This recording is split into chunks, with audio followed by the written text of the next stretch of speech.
take a ride? From the high desert and the great American Southwest, exclusively on Sirius XM Radio, this is Dark Matter with your host, Art Bell. Now, here's Art. Actually, spooky matter this night, ladies and gentlemen, spooky matter. You have sent me ghost stories. My board op in D.C., that's where he is, by the way, Washington, D.C., Evan may call you. And if so, we'll definitely talk to you about your ghost story, and we got some good ones, too. And we will scatter that in with open line ghost stories. Now, not yet with the open lines, but we will get to that, I guarantee. It's a long night. 4 hours is a lot of show with as few breaks as we ever have. All right, you know what? We've got a winner. That's right. In the ghost photo contest, we've got a winner. And I think that I've got her on the line right now. Her name is Rebecca O'Donnell, and she found out about 2 minutes ago or 3 minutes ago that she was the winner of our ghost photo contest for Babushka. So, Rebecca, welcome to Spooky Matter. Thank you, Art. It's a pleasure to talk to you. Congratulations. You know, you got a brand new radio, and you got a 1-year subscription to Sirius XM. I am so very excited. Yeah, it's a good deal. How did you come upon the show? I actually had heard many rumors about the great Art Bell, and one of my friends is an XM subscriber, Sirius subscriber, and I just happened to be over, and I got to listen to a couple of your programs, and I loved it. Uh-huh. Well, we depend on that kind of thing for sure. Anyway, tell me about Babushka, would you please? Okay, I actually worked with a fellow at a cable company, local here, and he knew that I did some amateur ghost hunting, and we would talk about that, and he was kind of shy to show me, but he actually showed me this photograph that I entered in the contest, and said that was at his sister's house, and that they had been experiencing creepy stuff that had been going on in the home. And when I saw that picture, I had never seen anything like that before. I had gotten orbs myself, but nothing ever like that. Oh, I've seen orbs too. Yeah, but orbs are not what you brought us. And by the way, yours was picked as the winner by the most positive comments. There were like 100, I think, positives on you for that, and it was clear winner. There was one other, but it got qualified because somebody had poached it from another website. Oh, okay. So yours is an original, and it's totally a winner. And whoever took it, who took that? That was my coworker's name is David. Okay, well, boy, he did a good job. I mean, to be able to catch something like that with a camera. Oh, it spooked him. It spooked him very much so. And he didn't even really know what he had captured until he had seen it in his phone. You know, he really saw it. So it was before all those applications on. I was going to say, before all the iPhone applications and all the little things that you can do trickery with, it was before that even really evolved yet. So that was what made it even neater, you know. Do you actually know the date or rough date? Yeah, it was taken around 2007. Okay, 2007. All right. Yeah. All right. Well, listen, Rebecca, bless your heart for entering. Bless your heart for having a really good ghost photograph, and enjoy the radio and the 1-year free subscription. And we'll expect you to call back. Thank you so much, Art. Such a pleasure to talk to you. Take care. All right. That is Rebecca O'Donnell, the winner of the radio and the 1-year free subscription. Told you somebody was going to win. All right, ladies and gentlemen, welcome to Spooky Matter. Now, what tonight is going to be, as I mentioned, is a combination of those who have sent in ghost stories as requested. And we are in the process now of calling you. Now, we will augment that, if need be, with open line ghost stories. However, I want to serve up a warning to you. I want to be scared.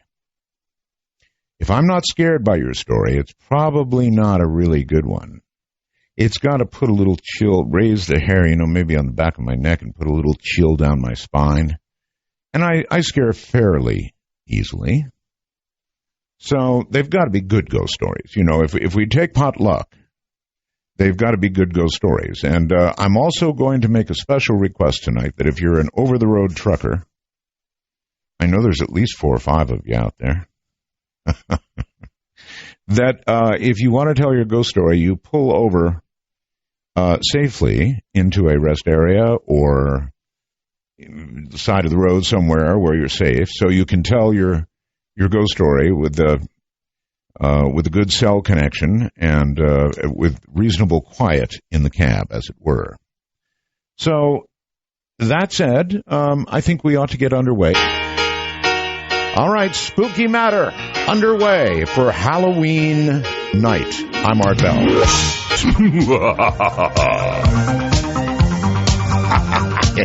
You gotta love that laugh. I can do it sort of. How's that? Spooky Matter on Halloween night. And I know many little ones are out there tromping through the night. By the way, including mine. In fact, one of the photographs on the front of artbell.com tonight is of my little one, Asia Rainbell, ready for candy collection. As you can see, very ready for candy collection. She lives in fear that when she gets home, Daddy will claim all her candy.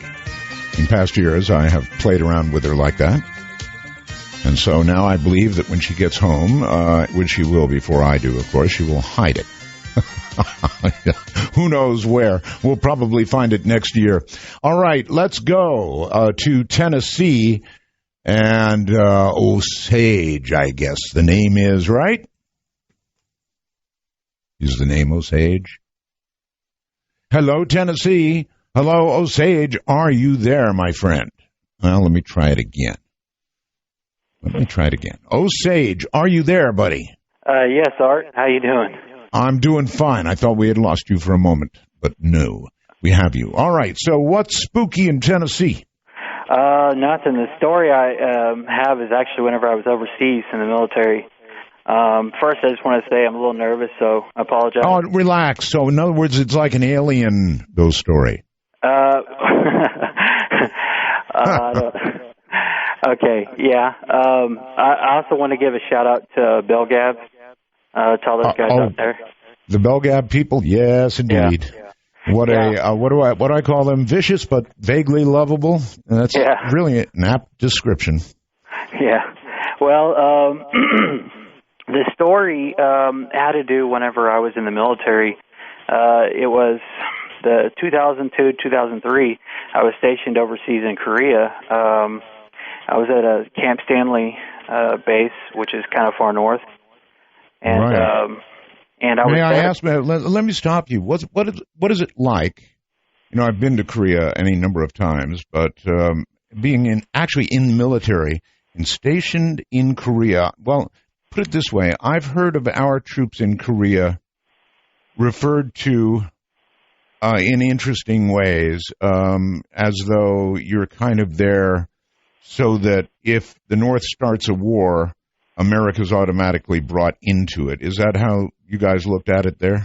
Kind of. I mean, well, a lot of people don't know, I guess, that we were never actually, we signed a ceasefire. We never signed a peace treaty, so we were technically still at war. That's correct. And they stationed me there because I after the 9/11 happened, I wanted a combat. I thought I was going to go to Iraq, but instead they sent me to Korea instead. So well, you darn near got some combat anyway. It got pretty tense there for a while. Yeah, it did. We had riots and stuff outside our base, and they had an accident. It's kind of a long story what happened, but all right, I'll let you get to it. Don't worry. Every year, a whole bunch of South Koreans get together in almost a mob, and they march on the gate. Going north, and I always thought, what is that about? These guys are down in South Korea where they have freedoms and relative good life. The economy's in great shape, and Korea's just booming, and yet they march on the North Gate. I always thought, what they should have done one year is just open the damn gate, let them march on north, and close it. Yeah, well, there's a lot of stuff that goes on that the public doesn't hear about. The reason why they were rioting on our base was because we had an accident where two girls were actually ran over by one of our tracked vehicles. And I'm sure you can look about it on the internet, but they were pretty bad. They were actually throwing the Molotov cocktail bombs over the fences, and we had some buildings catch on fire. But yeah. All right. Well, anyway, I don't want to stop you from your story. Proceed, please. Okay. Well, during the end of my time, I was usually when everybody does their last 3 months, they try to keep them on light duty so that they don't get injured, because if they get injured, it causes complications. So they put me on the unit police, which anybody who's been on a base over there knows what a UP is. It's kind of like NP, only you're a security guard, I guess you could say. Yeah, in the Air Force we call them APs, but yeah. Yeah. So basically I would be in charge of the gates, and they would rotate us around the different gates. And I always liked the night shift because I'm just kind of a night person, you know. Oh. And so they picked me to work on this gate, which I actually worked there whenever I was doing my time up in the upper part. It's called we call it the AHA, which is the ammo holding area. Right. And up there that's where the last line of defense, I guess you could say, for artillery. The North Koreans had their artillery focused on us, and the only thing we could do is store ammo inside the mountain and in a big tunnel. So to get to that tunnel, you had to go through the gate, and that was the gate that I was, stationed at, in charge of. Mm-hmm. So during the night shift, first I want to say that place had a reputation already. The people there, the Koreans, I've heard them talking before, and I remember one time early on when I first came there, I asked them what they were talking about, and the Korean guy told me, kind of laughed it off. He said, well, they were talking about how that place is haunted, and this was during the daytime. I really didn't understand, what it was about. But I found out later that during a safety briefing we had that there was a soldier that was killed there in the area, and it was pretty gruesome. He died when he was airing up a tire, and a split ring came off and killed him. Ooh, no. Yeah, and it was probably instant death, but it was in the area that I worked, in the area, right. So, anyways, I would work there at night shift, and things were pretty calm. Nothing really happened. It was me and another person at all times, and we really didn't have anything happen. I mean, we had cameras there, and it was really quiet. And one night when we were up there, one of the vehicles, and these are Hemmets, these are pretty big vehicles, it just started on its own. And first we heard the rumble, and we didn't know what it was. So we got up, we went outside the door, and I could hear it running. And we looked at each other, and that's when it really kind of got spooky, because I worked those machines, and I know that we don't have those malfunction and just cut on their own. Right. That's bad to start the story off. A vehicle starting by itself is not good at all. Yeah. Well, it kind of spooked both of us out, and I decided to go because I knew those vehicles to begin with, so he stayed in the guard shack that we had, and I went over there to the vehicle, and first of all, I was really creeped out because it was in the dark area, so I had to kind of walk in the dark, and I looked around the vehicle, and I didn't see anything at all. Mm. So I opened the cab up, and I cut the vehicle off, and then went on our way, and we just noted it in the log. Anyway, so that was the first time something had happened, and we had similar incidences with other people where the lights had cut on. People had noted in the logs about similar incidents like us.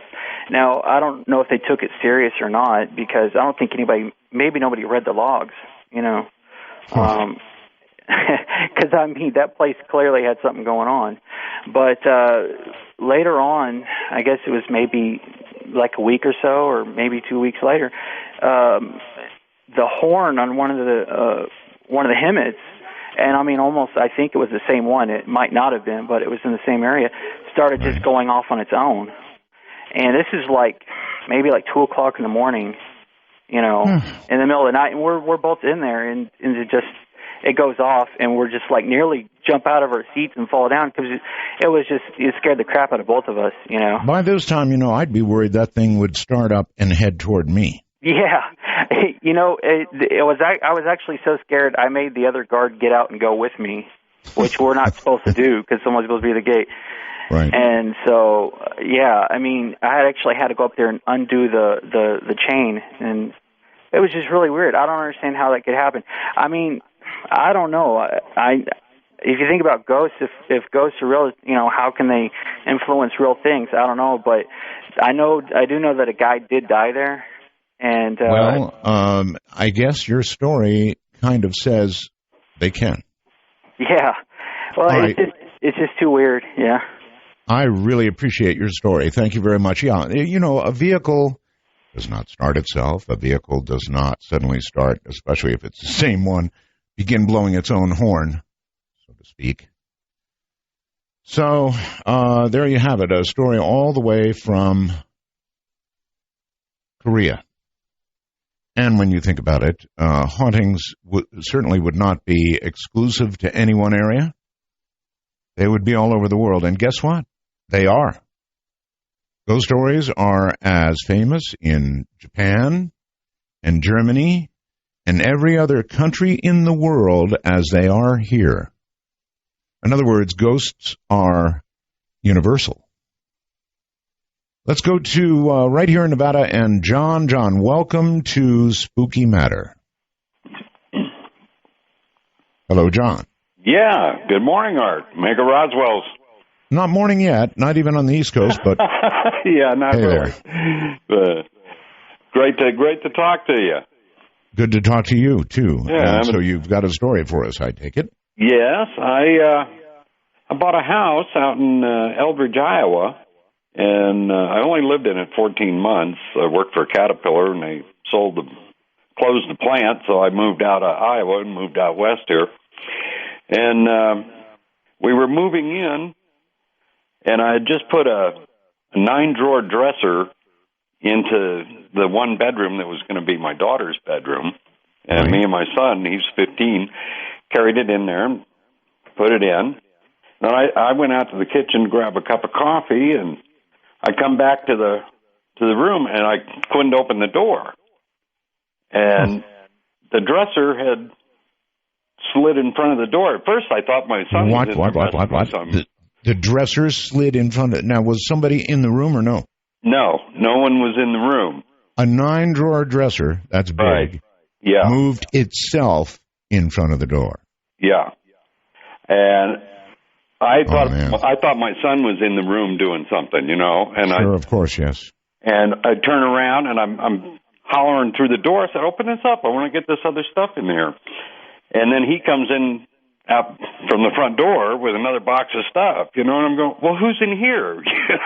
So anyway, I had to pry the door open and slide that dresser out of the way to get back into a room that was empty. Well, that's just plain impossible. Yeah, well, that's what I thought. And, me and my wife sat down, had a cup of coffee, and you just bought the house. What do you do? I know. I'll tell you, I think what I would have done, did you buy from an individual or a realtor or what? No, I was a realtor. But I knew the guy that had lived there before, and he had never said anything about the house. I had worked with him at CAP. Yeah, no reports of ghosts, right? No. And it was a very strange thing. And my dog would never go in that room. We sat there and decided, well, this is pretty strange. So she said, well, it's not going to be my daughter's bedroom. She says, that's going to be your poker room then. And so, so is that what I moved my dresser and the daughter into the other room. So all I put in there was my poker table and stereo, How did you do at poker after that? Not real well in that room. That's just, well, I love the story because it's impossible. Yeah, and you sit there and you look at yourself, and, I was looking at my wife and going, did this really just happen? I mean, did I have to pry this door open to get in here? And it's like, it's impossible. Yeah, it's impossible. Happen any other way. But, no, it couldn't have. I really appreciate your story, and that's 2 stories in a row. Well, I wanted to mention one other thing. I had moved back to Iowa. My dad had Alzheimer's and stuff, and I was driving down the street, and I saw they had an open house at that house. And I was telling my girlfriend, I said, I used to own this place, and right. I said, let's go in and take a look, and yes. I'm talking to the realtor. I did want to check. There was a little cheap little under-the-counter kitchen light that I'd put in when I bought the place, and it was still there. But I talked to the realtor, and she said that house had sold 7 times since I had it.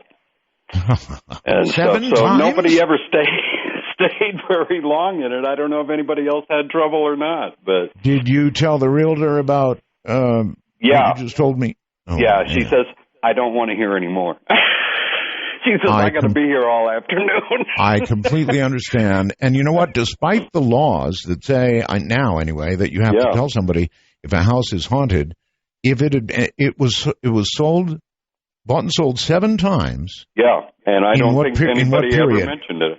Yeah, this was, let's see, I bought it in, I think it was 82, and then I left in 83 when they closed the plant, and I moved back there in 2005. So it had sold 7 or 8 times between then, so I don't know. Right. Very strange story. All right, thank you very much, my friend. Listen, second one in a row of, how can I put this, things being moved without human interaction, or things being moved by a spirit. A vehicle started, a horn that goes, probably on the same vehicle, and now the real impossibility. I'm not sure I'd move into a house like that if something like that happened. I mean, after all, if anybody had moved that 9-drawer dresser up to the door and blocked it, they would then have to still be in that room unless they went sailing through a window. And he said his son was still outside. So that means something that we don't understand moved that thing. And I guess the message would be, not this room. And obviously Mom understood that message because she did not allow the daughter in there. Jason in Louisiana, hi there, and thank you for coming on the air. Hello, Art. Mega Roswell. Thank you. You have a ghost story for us, I take it? Yes, I do. Okay. This is a story about when my wife and I were newlyweds, and as newlyweds kind of do around that time, they'll go visit their parents, once a week or so.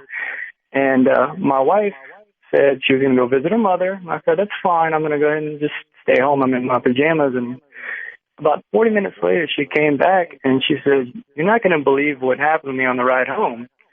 And being the foolish young husband, I said, that sounds great, honey, but let me go ahead and just finish up this video game that I'm playing right now. And so that frustrated her.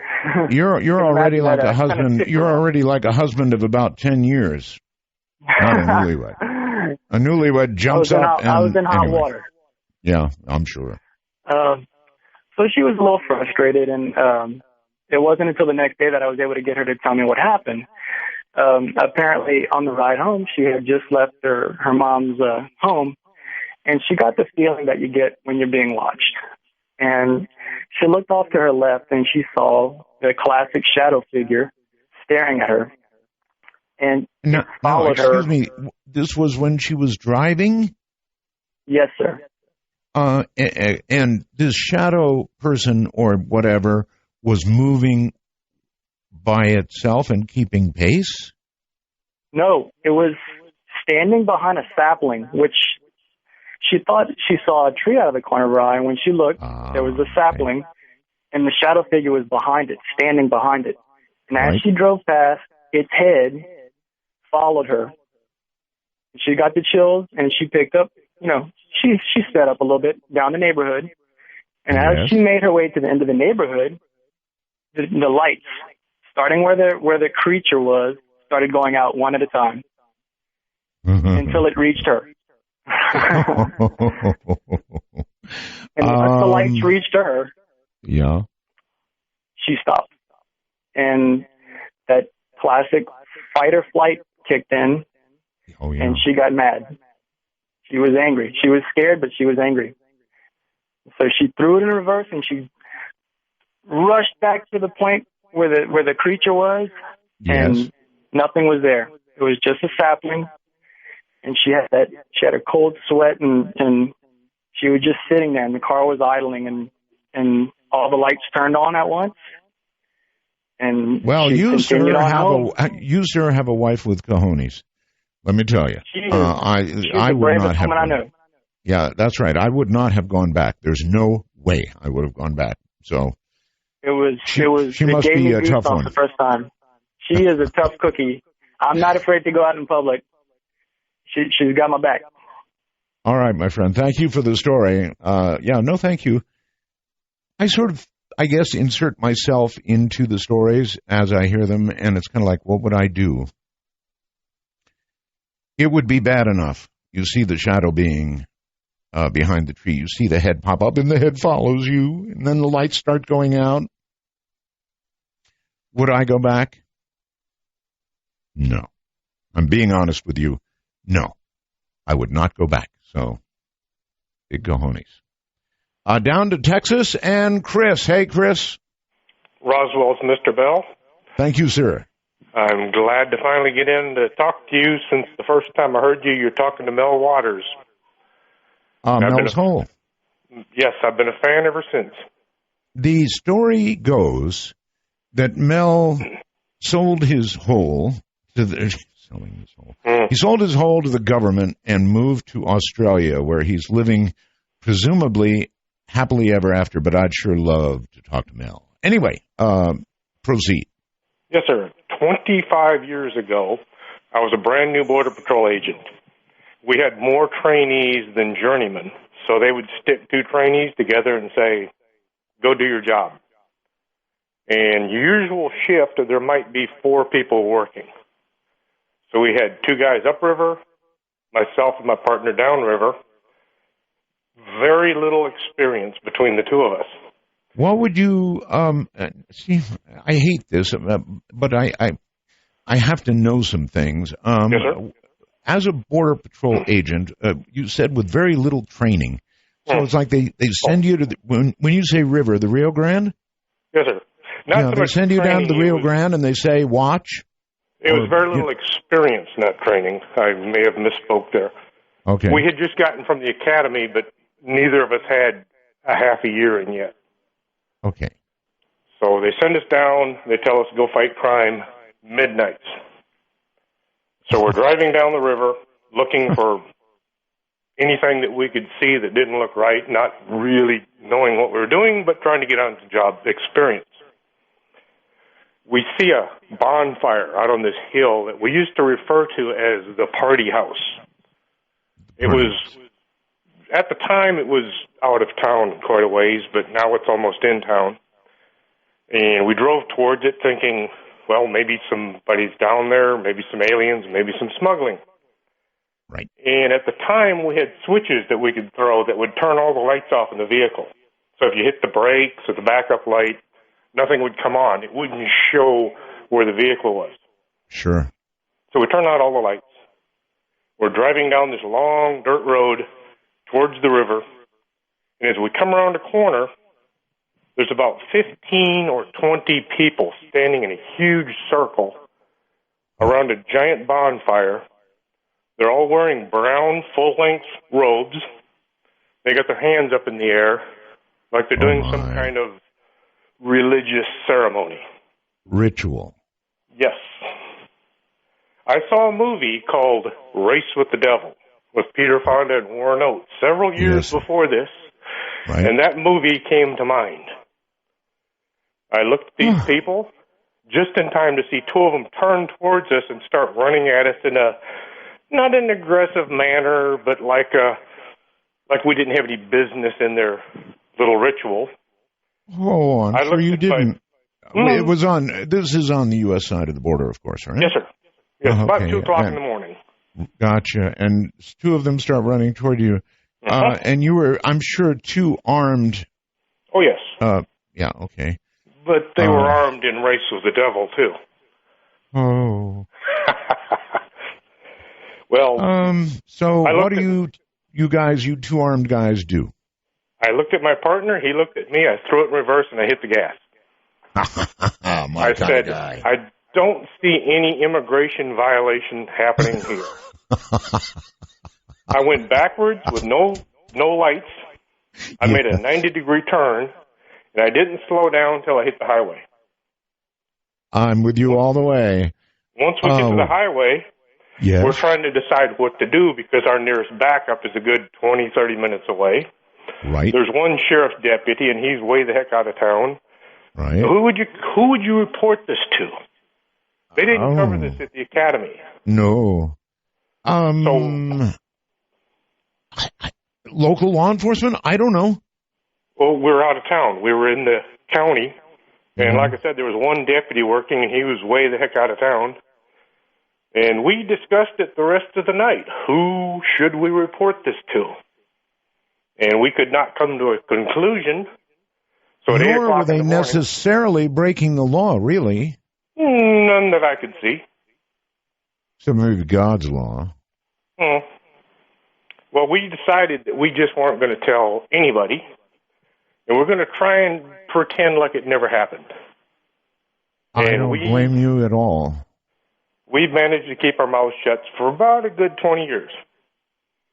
Well, finally, about 3 or 4 years ago, I was invited to tell my story on the other show, and unfortunately, the night that they called the house for me to talk, I had a schedule change, and I had to work that night.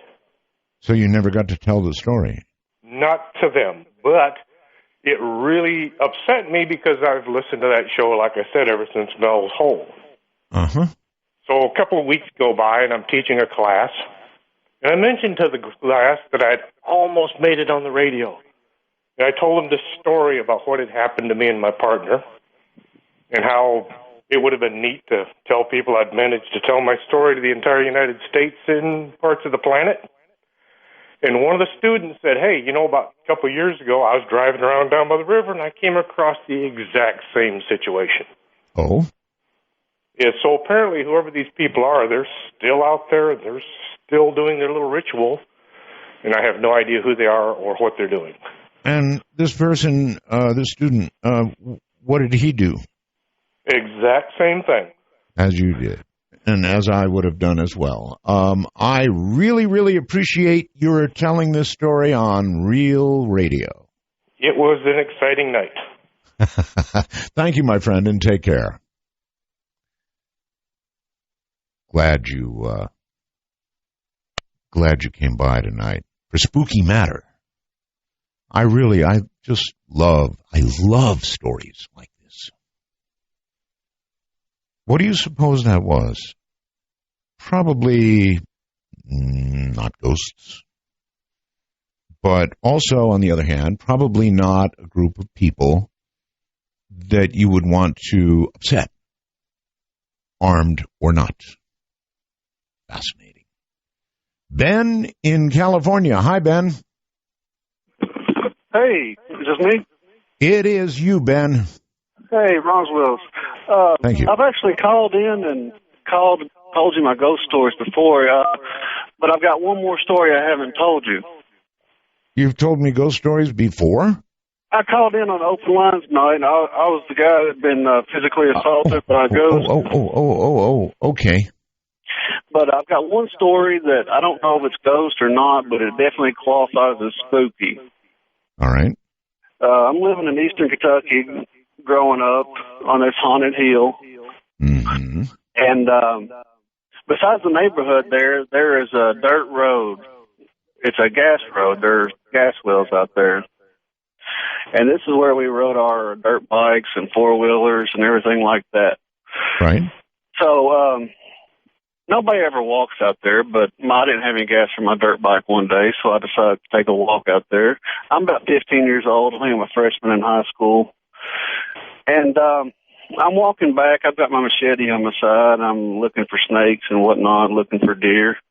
Mm-hmm. And I'm looking around, and then suddenly there's two men in front of me. And this is a straight stretch of, I would say, 200-300 yards. And suddenly they're about 20 feet in front of me. So I tell them, well, you scared the you-know-what out of me. And one of the men says, well, I'm sorry. And they walk up to me, and they ask me questions like, how did you get out here? And I told them, well, I just live half a mile from here. And they say, they're just very confused. They say, how did you get past the gate? Mm-hmm. And I told them, there is no gate. There used to be a gate there, but it had been ripped out a couple of years ago. Right. And keep in mind, this is the only entrance for miles. This road runs for miles and miles, and a few miles the other way, there's another entrance, and it doesn't have a gate either. So anyway, that's a really weird question. And the direction they were coming from the direction of my house, and there's only one way in, one way out, and I'm thinking they should know there's not a gate there. So anyway, the whole time I'm talking to them, I'm really creeped out. I'm really freaked out. They're staring directly at my eyes, and they're not looking anywhere else. I'm motioning to my house. I say I'm out here with my machete. I'm looking for snakes. They don't look at my machete. They're both just still fixed on my eyes. They're not even concerned with your machete? I mean, when somebody says, I'm out here with my machete, that gets somebody's attention, you would think. You get down. Ooh, big knife. Yeah, you would think so, and be slightly interested. But only one of the men's talking to me, but both of them are looking directly in my eyes.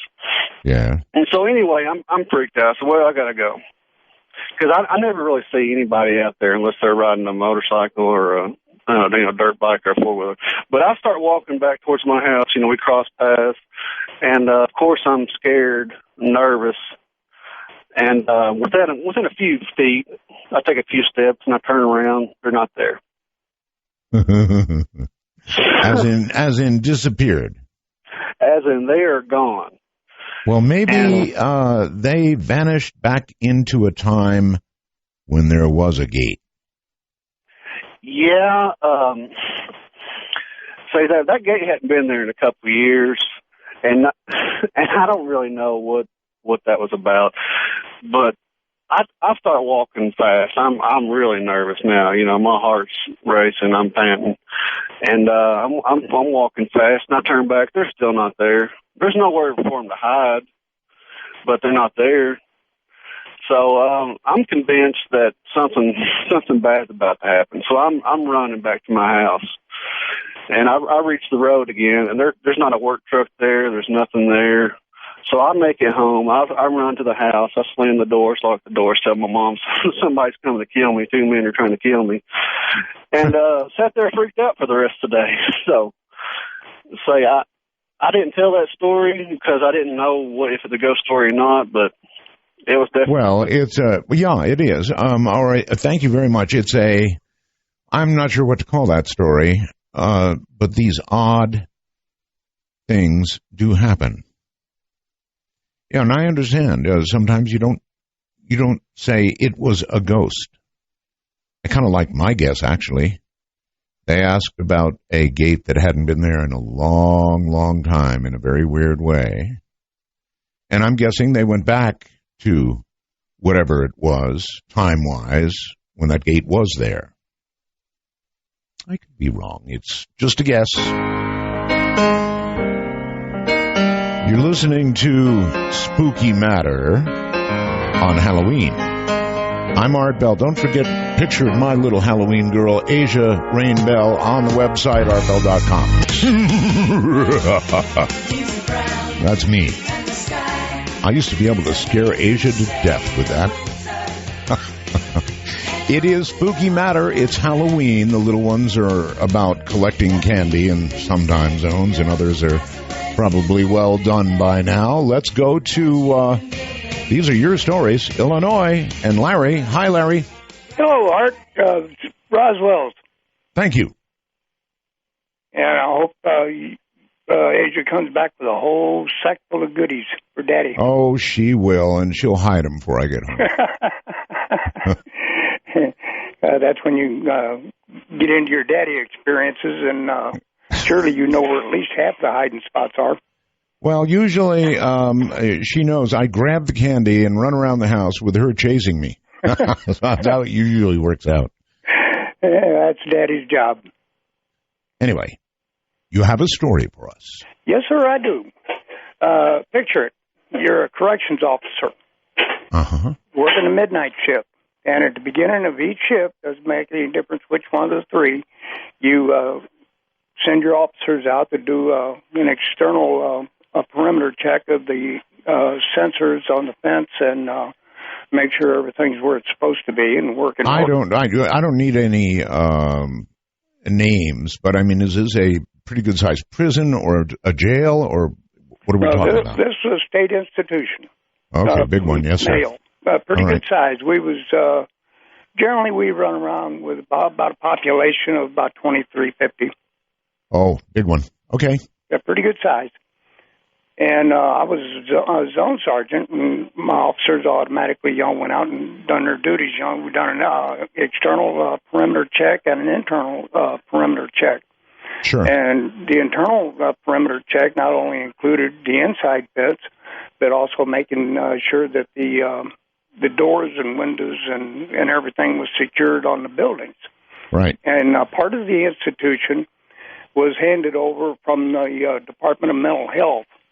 Mm. And this one particular building, which was right across a service road from another old mental health building that had inmates in it. Mm-hmm. But the building in question did not. It was not inhabited.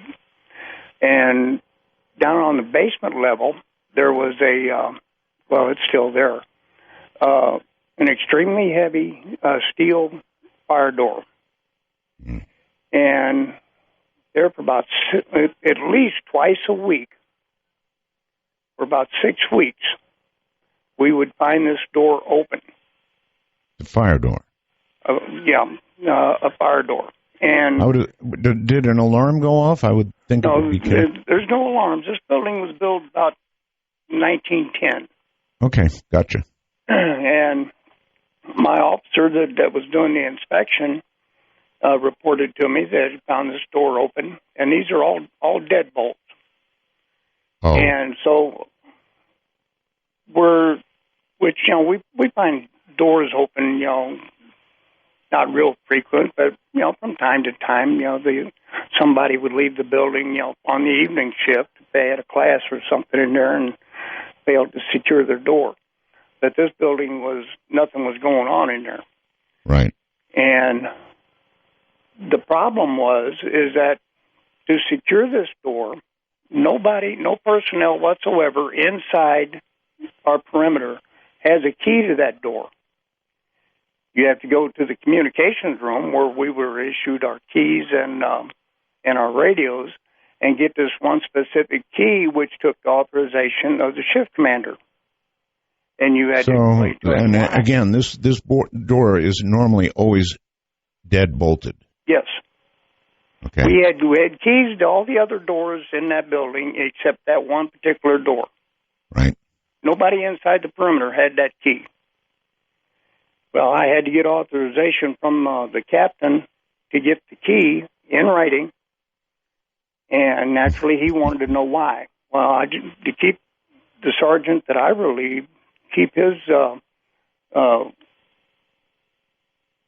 out of trouble, I just told the captain that I wanted to do a security check. Mm-hmm. So, fine.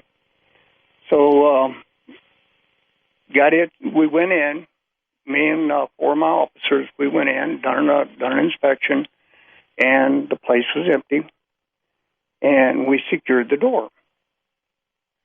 And I reported back to the captain, no results, everything's fine. Right. And then the next day when I come in, I talked to the sergeant that was in charge on the evening shift, told him what I found, and he said, "Did you put it in writing?" I said, "No, I don't think there's any need for that. Ain't no sense of getting a whole bunch of other people involved in this." Right. So he said, "Okay, I appreciate it." He said, "Was on the evening shift. They done 2 inspections, and one of them was right around 10 o'clock at night, while everybody else was performing a count.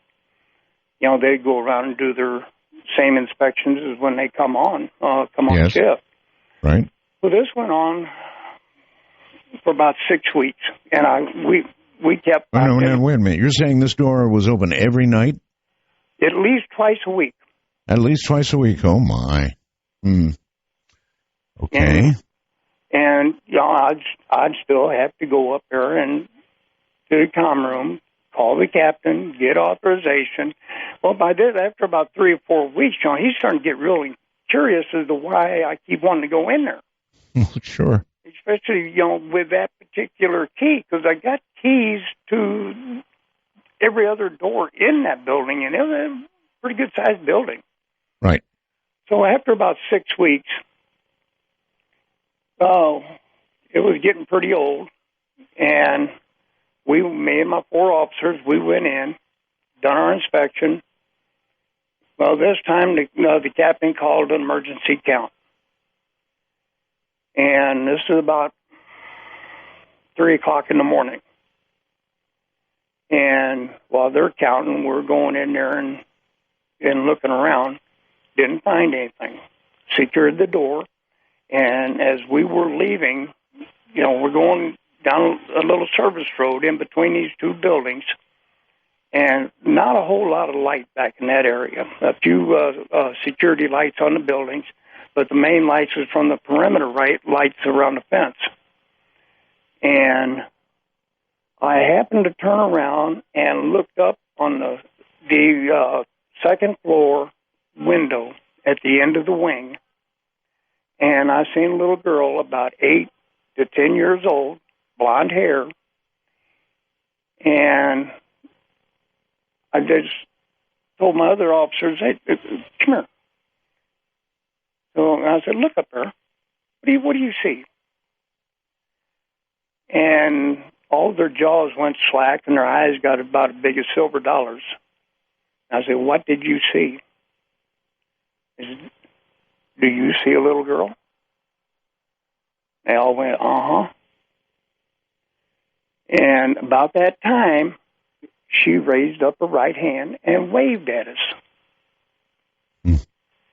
And never seen her again. Never had any more problems with that door. Needless to say, that did not go on our reports. No, I wonder what her connection to that door was. Maybe there was an old mental health building, because part of our institution, especially we had 2 sides, and the side that I was on, we had about a half a dozen of these old mental health buildings. Like I said, built around 1910, 1908. No, maybe she had a dad or a mom that had been in that building. Well, there was children there, too. Children, too? Yep. Wow. Yeah, because a few of my officers worked in there for mental health when it was still in operation. And all right, all right. Well, you've given us, thank you very much, another story of, in my opinion, something that's been something physical that has been manipulated by something else. All the stories that we've had so far virtually have involved things physical moved by things not physical. 6 weeks of a deadbolt opening?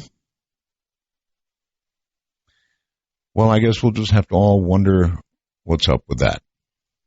Strange. New York. Back to New York and Franklin. Hello. Hey, Art. How are you? Just fine, thank you. Happy Halloween.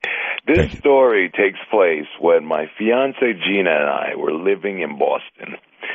We lived there in this building for about 2 or 3 years while I was in grad school. And about a month before we were leaving to move back to Brooklyn, we had the apartment packed up and everything, and we're asleep.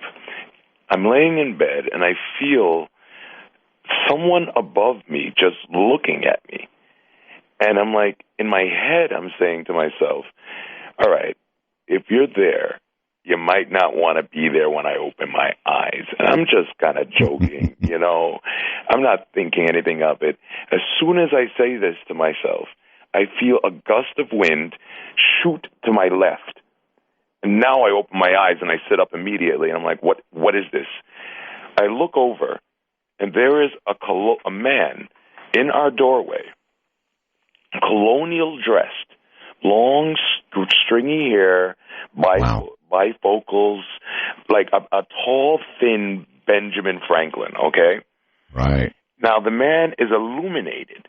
The only light that we have in our apartment is the bathroom door behind him that's slightly ajar. He is producing his own light, but his light doesn't reflect onto my door, my floor, my wall, nothing. All right? And he's slightly translucent because I can kind of see the bathroom light through him. Now, this man is looking at us with curiosity. No malice, no nothing. I'm just staring at him with curiosity. I touch my girlfriend, and she wakes up, and she looks at the door, and she says, who's the man in white at the door? Huh. At that point, I really get freaked out because it was like confirmation. I turn to her. She goes back to sleep. I turn to him, and he's gone. Oof. Yeah. I wake her up.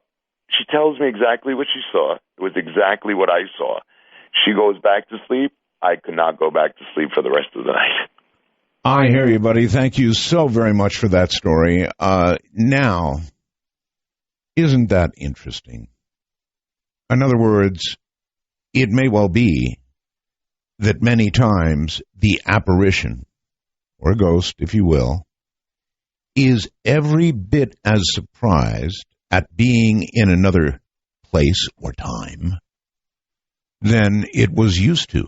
So it is as absolutely curious, perhaps even terrified, as you are. And I wonder what that says about the other side. The mixing of that side and this side on some occasions. It may well be that they have absolutely no more of an idea than you do. Think about it. Let's go to Minnesota and Allison. Hi, Allison. Well, good evening, Art, and happy Halloween. Thank you. Well, my story I have a story that actually does involve things being moved without me moving them, but the story that I believe you were most intrigued in is my story of the time I saw a shadow person. And this story goes back about 15 years. I was 9-10 years old at the time, and I was downstairs. We lived in my grandma's house at the time, and we lived in her basement. And this particular night, my mom had left to go grocery shopping, but my bedroom was in the basement right next to the stairwell. So the only way to get in and out of the basement is on these very, very creaky stairs. If anyone were to come downstairs, including our very fat cat, I would know about it. So I'm reading my book for school that night, and I'm sitting on my bed, and the setup of this basement was very odd. It was my room had 2 doors, one that went to the stairwell, and then another one that went into a very oblong bathroom that was connected on the other side of this bathroom to our living room. And right by the doorway to the living room, there was a desk, and my mom had a light on that, and she left it on for me so that I wouldn't get scared while she was gone, even though my grandma was upstairs watching TV. So I'm reading this book, and the way I'm sitting on my bed, I can see through the bathroom and then into the living room, and I can see the light is pretty much framed by the little slit of the door that I can see through. And I don't know what compelled me to look up, but I look up over my book into the living room, and as I do so, a 6.5 to 7 foot tall pitch black shadow. I could see, the only definition it had was I could see shoulders, I could see a head, and I could see that it was wearing a bowler hat, of all things. And it didn't bob up and down as people do when they walk. It glided behind this desk from the living room into my mom's room and was gone. And I promptly threw my book across the room, opened the door to the stairwell, and ran upstairs and told my grandma. And she, of course, didn't believe me. Oh, that's silly. But this house, only my mom and I had just handfuls of experiences in this house. So she believed me when I got home. But the part that scared me the most about that shadow person is that it had to have walked a foot or two behind this lamp that was very bright, and it did not cast a shadow on the back wall behind it. It did not have any light reflect off it. It was like a cutout of reality. There was just blackness. And then this entity, you were seeing it full on, straight on with your vision, right? Not peripheral vision, straight on.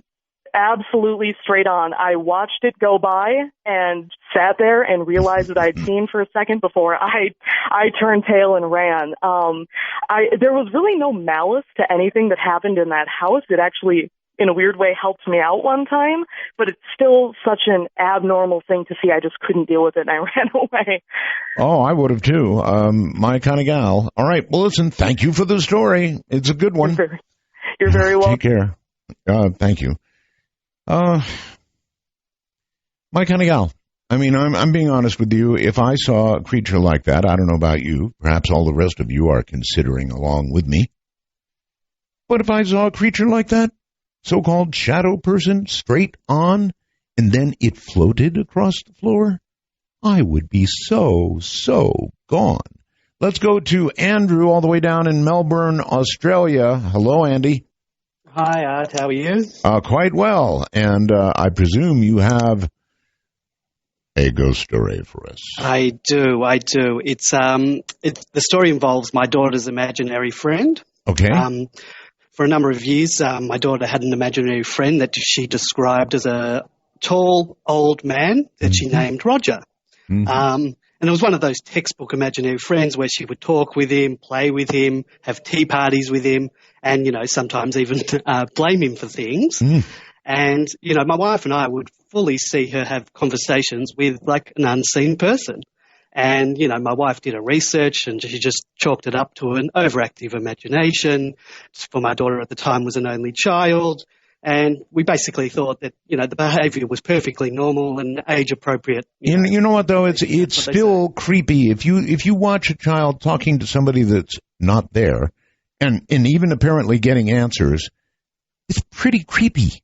It's very creepy. And so my wife thought it was normal, but me having graduated from the Art Bell School of Ghost to Ghost and other paranormal shows, I always suspected that she may have been talking to a ghost.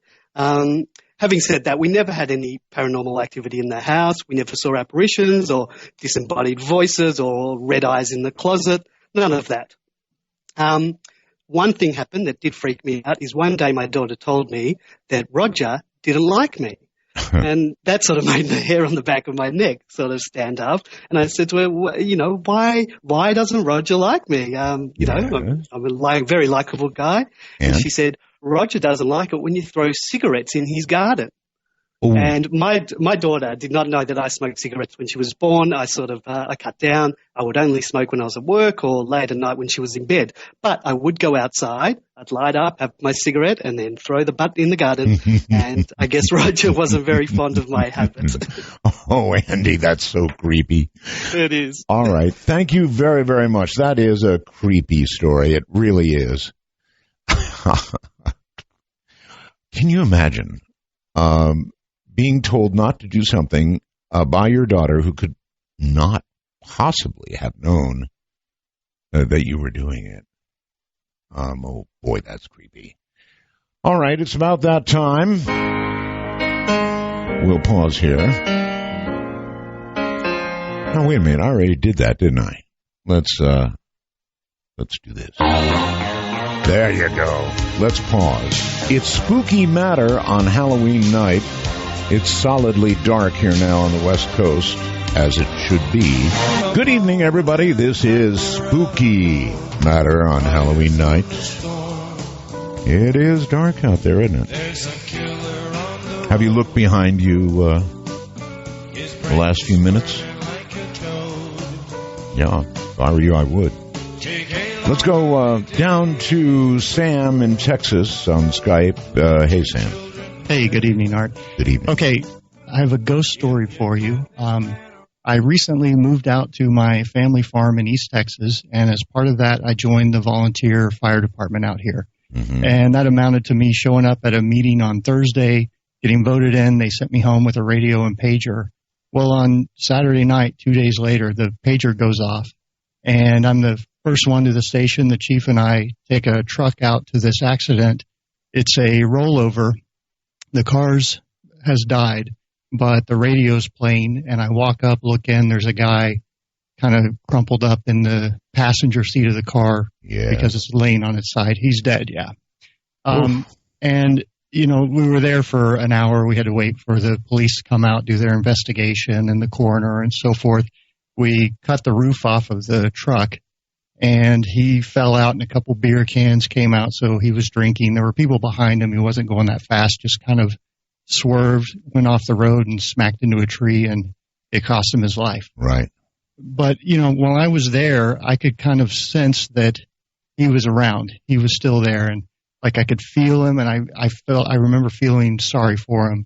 Like this guy, you know, didn't know that his life was coming to an end, at least this one anyway. That's right. But you sensed he was right there.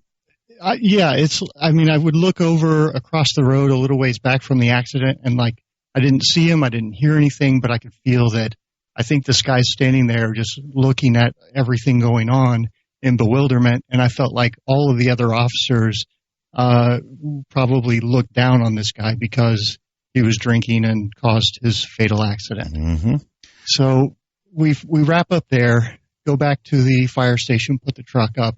I drive my car back to the farm, which usually has other family members on it, but they were all in Dallas for a family event. And I get back to my house, and I can like feel this guy with me still. I think he followed me home from the accident. Maybe he sensed that you identified with him in a positive way. You felt sorry. I think he could maybe hear my thoughts or feel my emotions, or somehow was perceptive to that. Sure. But it creeped me out. I mean, I was just scared half to death because, you know, this guy is here following me home, and I don't know how to help him. And eventually I said that out loud. I'm like, I don't know how to help you. I'm sorry. And this went on for about 30 minutes. And I remember thinking, boy, I wish my mom was here or somebody else was here on the farm. Mom. And I thought about them all being in Dallas. Right. And eventually it went away. And about 30 minutes after that, I get a phone call from my mom. And she said her aunt heard the phone ringing, brought the phone into her, and she called me back. This was like at 1 a.m. And she said, hey, you just called. I was calling you back. And I'm like, what do you mean? I didn't make any phone call. What's the number from?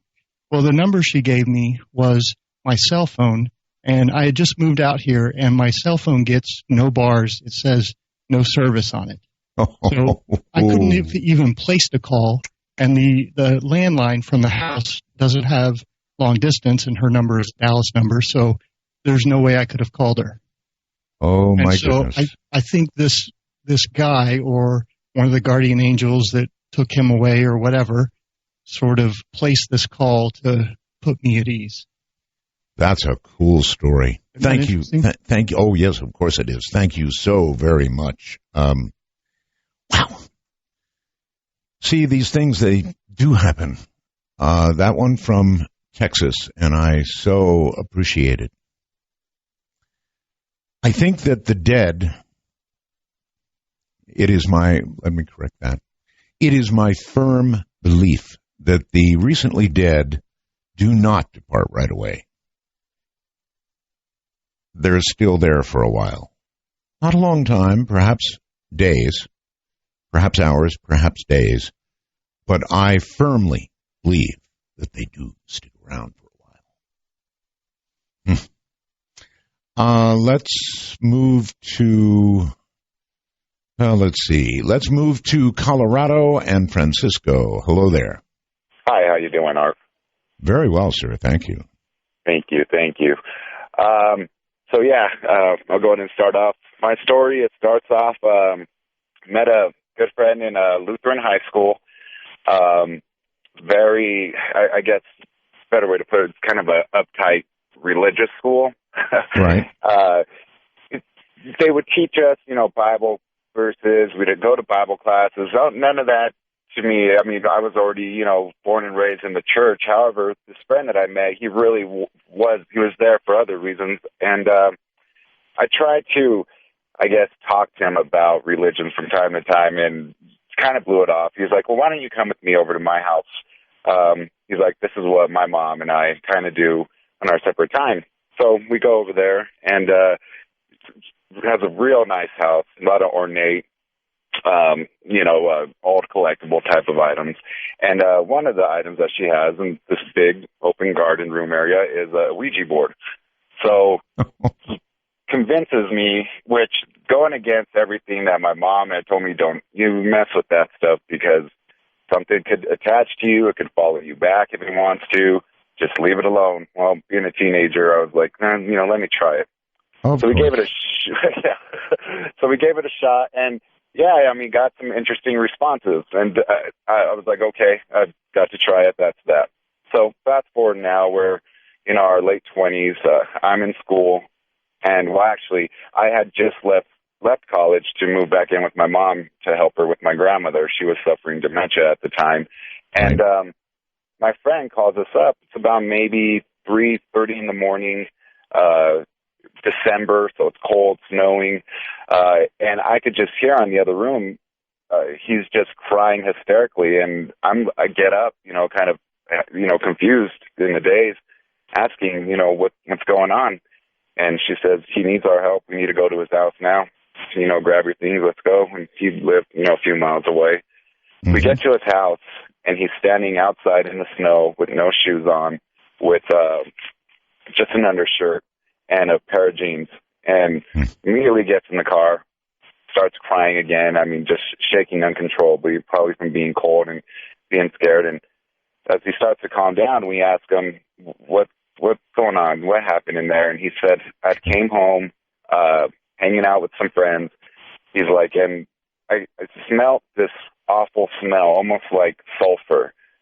He's like, I paid no mind to it. I looked around the house. He's like, it's not until I came to my living room that I seen a man sitting on my couch.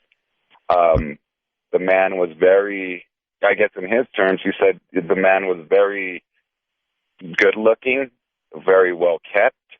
My friend had a dog, a big Rottweiler, and his Rottweiler, instead of barking, going crazy, wanting to attack this guy, sat right next to the man. The man kind of just was stroking the dog. He said when he looked at his eyes, that his eyes were gray. There was no pupil, there was no white, that they were just completely grayed over. And I don't know if it was some type of, there was no verbal communication, he said, but the look, and maybe, not in his words, but maybe some type of, the thoughts, he felt his thoughts were being read by this being. Right. He said he just felt like his soul was being taken from him, and that this being knew that I have you right where I want you. When we had got to the house, like I said, he had already, in order for him to have gotten out of the house, I should have explained a little bit better, he had to break the window out of his bedroom. So my mom and I are like, do you have a key to get back in? The sun's starting to come up, 4:30, 5 o'clock in the morning. And we're all like, we really don't want to go in there, but let's go in there. So we finally make our way to his house, and the house is a wreck. Cupboards are basically torn off hinges. Food and dish plates are scattered all over the kitchen floor. There was even dog vomit in the living room, in multiple areas of the house. Sounds awful, yeah. It was, like I said, I was born and raised in the church, and nowadays, too many people, they want to recognize the good and not also that there is evil out there. Yes, sir.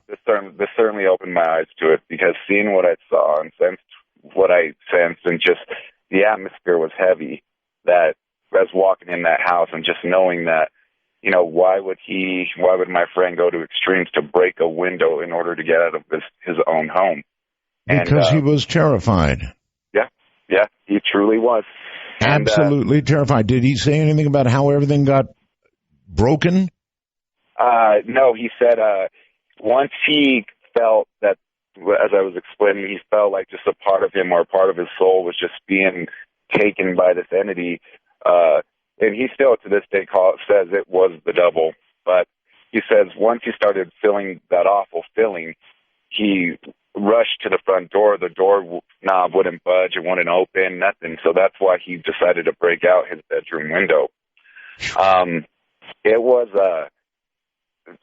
everyone who I told this story after that, or familiar with my friend, they were shaken. I mean, and just terrified to think like, that is something else. So we had that same day we called some priests over to come and bless the house.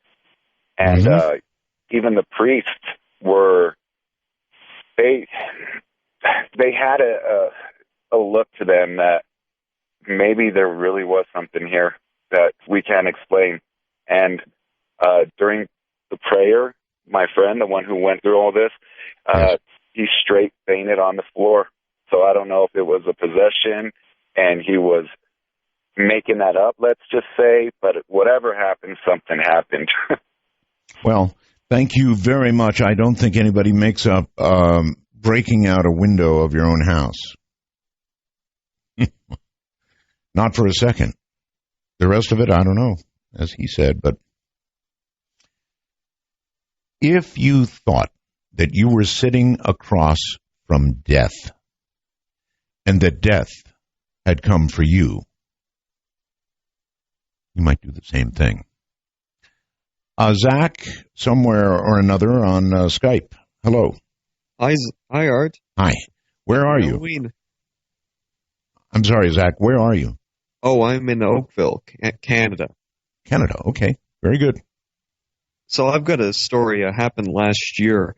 My uncle was staying with us here at my house, and we were talking one night, and he was telling me about all these horrible dreams he was having. Mm-hmm. And I mentioned it the next day, my friend who likes to dabble in the occult, and he suggested to me that we do a banishing ritual, whereby he would summon the negative energies and then banish them from my uncle's life and also anyone that was in my house. Right. So I mentioned this to my uncle after I talked to him, and he was down for it. So the next day, my friend comes over, and what he did is he set up 4 candles in the north, east, west, and south corners of the house. Mm-hmm. And he went outside. We've got a walkout basement, so he was under my deck doing whatever he had to do for the ritual. Meanwhile, my uncle and I are sitting in the living room, and we were just told by my friend to just sit there in silence and just sort of, I guess, ponder life.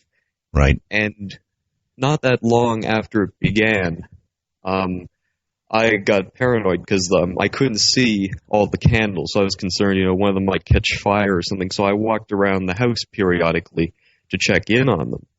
And I did a round and everything was fine. And I come back to the room, and the candle that was in the south side of the house where we were sitting started making this pinging sound. What? It just kept going ping, ping, ping, and it would stop. And my uncle and I look at each other, and we say, "Did you hear that?" My uncle says, "Oh yeah, I heard that." And a couple minutes later, it goes ping, ping, ping again. And I said, "Oh boy, what's going on?" So I go check on the other candles. Everything was fine. I get back, and also within our range of vision is the candle to the east, and the fire jumped from the wick to the case that the candle was sitting in. Wow. So I said, "Oh God!" I mean, yeah. I said, "I don't care about this ritual. I got to, blow this out." So I managed to blow out the fire around the rim of the candle case and kept the wick going. And again, I think, oh, what's going on now? Is it the rest of them? So I go and I check the candle on the west side of the house, and just as I get in, the fire jumps out of the candle and onto the dryer where it was resting. Oh my God! And I blow that out, and as soon as I come back, I'm panicking. My friend comes up the stairs and said the ritual is over, and I tell him everything that I just told you, and he says, well, to begin the ritual, I have to summon the energies from the east, so that's why the fire might have jumped, and then I banished them to the west, and that's why I jumped again. And I said, well, what about the south? And he said, well, what do you mean? And I said, well, it pinged several times, and it did it throughout the half hour or so you're doing the ritual. And he said, well, I have no idea why it did that. Oh, that's weird stuff. I guess lucky that everything didn't burn. Yeah, well, I mean, it's good news in the sense that after he did the banishing ritual, my uncle stopped having all the nightmares. Well, that is a good thing, but wow, what a story. Thank you very much. Plus, candles pinging? Really? California brings Mark. Hello, Mark. Hey, Roswell's Art. How are you? Fine, thank you. Great. Yeah, so I have kind of a crazy story for you. I'm 33 now, and about 10, 12 years ago in college, when I was about 20, I moved into a house with about 3 other roommates, and it was about 2 blocks from campus, the University of Arizona, and it was built for the Tucson Electric Power Company president. So we move in, and everything's fine, but then within a week, a whole bunch of weird things start happening. Literally, the electricity would go off, and you would have to walk around and go to the breaker outside the house to turn the electricity back on in the house. Right. And we had, over the course of the year that I lived there, we had like 3 or 4 different electricians come out to check out to see what was wrong with it, and everybody said that it was fine. So there was strange electric stuff that would always happen. One time I was using the regular can opener, and the electric can opener actually started to go off by itself. But one of the really creepy things was that we didn't have cable because we were poor college students, and I knew that my roommates weren't home one day, and I wanted to bring this girl back. So we go back to my place, and when we get there, I say, hey, let's watch a movie, and so I turn on the TV, and there's that staticky, that snow that you have when you don't have cable. And suddenly there's this bang in the other side of the house, and it's like sounds like dishes crashing. And she says, what was that? And I said, I don't know, but I swear there's something really weird with this house. It's haunted. And suddenly from the TV, through the snow, the static on TV, it said, no, there's no ghosts here. And well, that's not so. Well, it is unusual, but I mean, a lot of times voices and things are heard from white noise, and that's what you had on your TV was white noise. So, well, it was so creepy. I turned off the TV and I looked at her and I said, "Did you hear that?" And she said, "Yes." And I said, well, "What was that?" And she said, "It said there's no ghosts here." And we ran out of the house freaking out.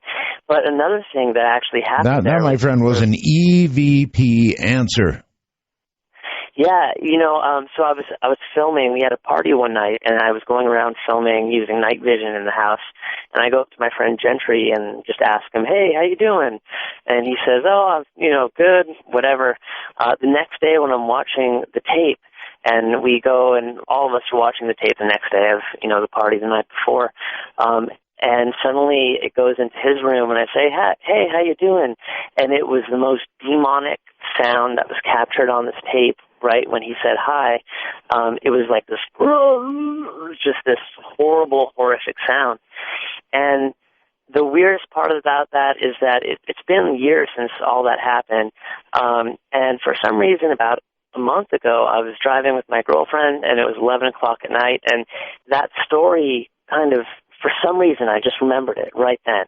And I asked her if she believed in ghosts, and I told her the story and that I had recorded this EVP with my friend Gentry. And I thought to myself, man, I need to call him. I haven't talked to him in a few months. I hope everything's okay. And the next day I got a phone call that Gentry was in a coma. And unfortunately, about 3 days later, he passed away.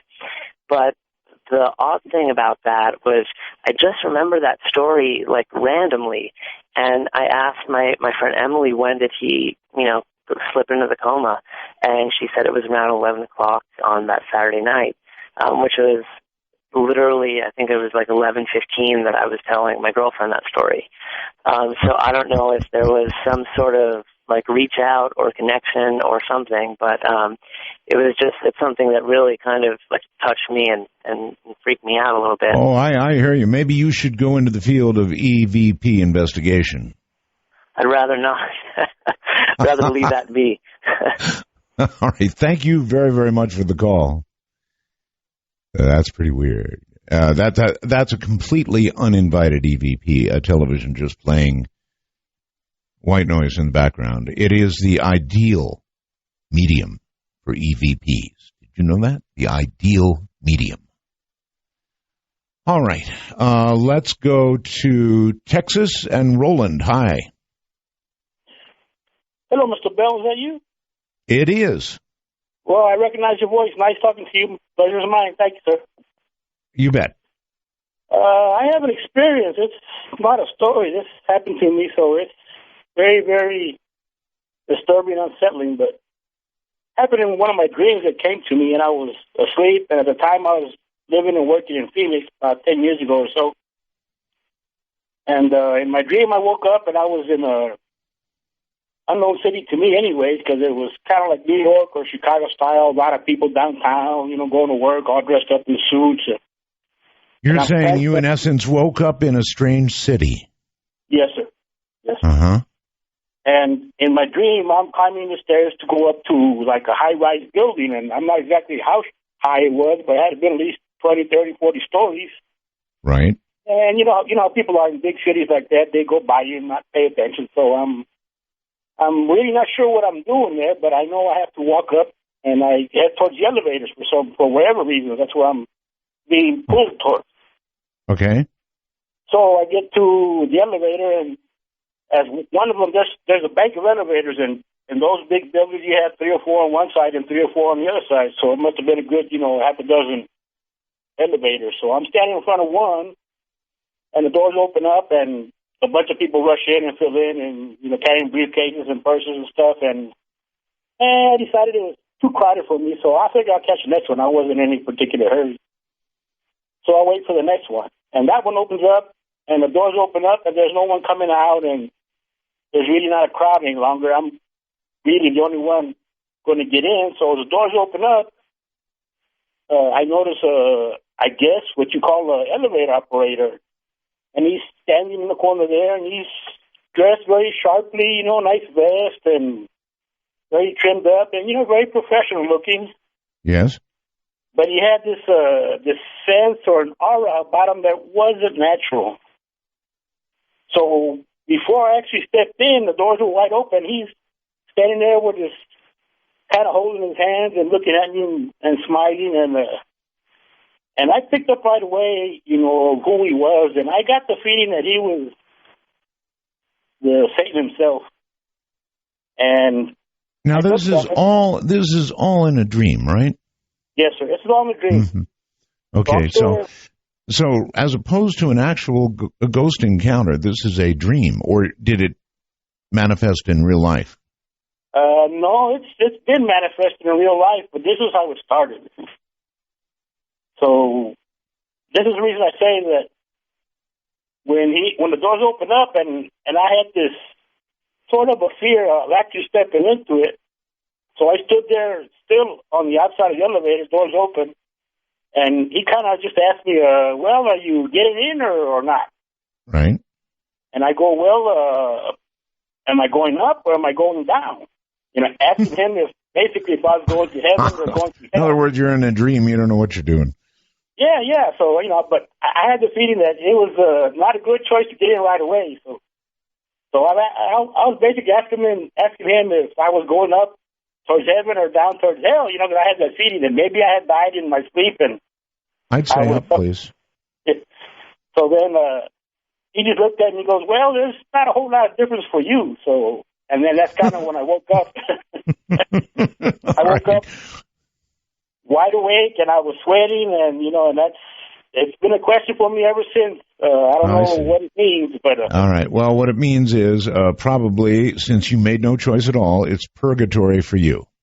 I don't know. That's a strange one. But it was a dream. Now, to Anthony on Skype. Hello, Anthony. Art, how are you? Very well. Where are you, Anthony? I'm in Stillwater, Minnesota, about 15 minutes outside of Minneapolis. Well, all right. You have a good ghost story, I hope? I do, but I'll tell you what. My wife had sent in part of the story through the wormhole to you. Yes. And what I want to do is, because she can tell us so much better than I can, and it's really a phenomenal story. So okay. If I hinge it to her, Stella is her name. Okay, you're breaking up on me a little bit. You're going to put her on the phone. Is that what you're going to do? That's right. All right. Let's have her. Okay. All right, Art. Here's Stella. Stella. Hello. Hey, Stella. Hi there. Hi. Roswell's. Roswell's. Thank you. So our ghost story, we live in a house in historic Stillwater, Minnesota, built in 1860 something. And we have pretty much had some occurrences and moved in here 2 years ago in April. It started with whistling, like kind of muffled whistling, not wind or pipes or anything. Believe me, I know what those sound like. It was somebody whistling a tune, and then I would start to hear like old record music playing, and I went outside to see if some kid was sitting outside out front blasting their car stereo, and nobody in sight. It was only from the house. And then things started to escalate more and more. There would be the sounds of like a glass setting down on a table, and there'd be no one home. And I was out front of our home, and there was no one inside, and I heard a knock coming from the inside of the front door. Yeah. So I was a little afraid to go back inside the house at that moment. I understand. Things escalated more and more after that. Knives, like kitchen knives, would fly off of the table in the kitchen, and we have hardwood floors. And yes, and it wouldn't just fall down flat, point down, stabbed into the floor, inches away from my husband several times. He's fortunate that he hopped out of the way quickly. This is where I begin to think about moving. Yes, we actually have been talking to real estate agents, friends, anybody looking for another house to live in. I've seen that in movies where knives slowly pull out of the holder and sometimes head through midair towards somebody. No. That's it. That's pretty much what was happening. And then I was sitting on our couch, and the TV screen, when a TV's off, you can see the reflection in it still. Sure. So I was just kind of staring off into space, and I saw in the reflection walking towards me a full-bodied, it was not even out of the corner of my eye. I could see it directly, but in the reflection of the TV, a full-bodied, it was a man, it was a figure, and it was walking right towards me. I screamed, jumped up. My husband said, "Oh my gosh, what's wrong?" Yep. And then it disappeared, and that was horrifying. Yeah, that'd be it. That'd be actually the knives would have been it. But then, so tell me, you did move. We are still here right now. Actually, the spirit here will usually cut off our cell phone conversation. Like, it'll drop the signal on our cell phones if we ever talk about it. Like the spirit while we're in the house. Like if if I call my mommy and talk to her about how I'm scared about the ghost. So it will even cut off on our home landline. It'll just drop the call. Apparently it's decided not to mess around with Skype. I'm surprised, actually. I told my husband while he was waiting on the line, I hope it doesn't cut us off of Skype. You made it through. You know that you're still in the house. I'm amazed. Well, there's one more thing here I got for you. Mm-hmm. I got a strange feeling in our backyard. Our landlord had dug up our old deck. It was all rotting and falling apart, and he put in a new one. And he didn't just dig, post holes for the deck. He kind of dug up the whole front half of the backyard. Right. So ground that hadn't been dug up basically since the house was built. I was walking our little tiny teacup chihuahua, Ellie, outside in the backyard. I saw something on the ground in the dirt that had been dug up. Right. And it was a human tooth. So I did a little more digging, and I found probably at least 50, 60 human bones in the yard. Bones? Oh, my God. Now what? Yes, they're recognizably human parts. At this point, you call the police. Yes, we're gonna. Yeah. Oh, and some very old coins. My husband just reminded me from early 1900s. It was a little disturbing because. No, that's not a little disturbing, hon. That's really, really disturbing. And, once I'm digging in my backyard and I start finding bones, that's it. I stop. I call the police. But you found, once again, how many bones, please? I'd say about 50. There's probably near a full, set of teeth. And several large, I'm going to assume they're like phalange, finger bones, but they're all, it doesn't look like somebody just, my friends tell me, oh, well, a long time ago, people would just bury their loved ones in their yard if they couldn't afford a funeral. And I said, well, that sounds a little odd to me anyways. But they're all in, hacked up pieces, which doesn't, I try to rationalize it well, I can't really, actually. Hacked up pieces, not good. None of this is any good. I don't know. Maybe you shouldn't call the police. Maybe you should call a priest. I know. We actually have a friend of ours. Her family is friends with the Dalai Lama. So he blessed some herbs, some incensey herbs for us to burn in the corners of the house, and we're gonna get on that. You actually had the Dalai Lama told about this? Yes, and the Dalai Lama personally blessed and sent us herbs to that we're supposed to burn them in. I think is it every room? Asking my husband. Every room in the house to get rid of the evil and try to get out whatever's in here, because it's more and more almost every day. Oh, why are you still there? Oh, trust me, we have been looking at every single possibility we can to try to find another house to rent, buy, apartment. There have been times where we've thought about, packing up all our pets. We have a cat and a dog and a turtle and a hamster. I would have thought of that and actually done it. Yeah, I know. Just. Oops. Hello? Oh, my.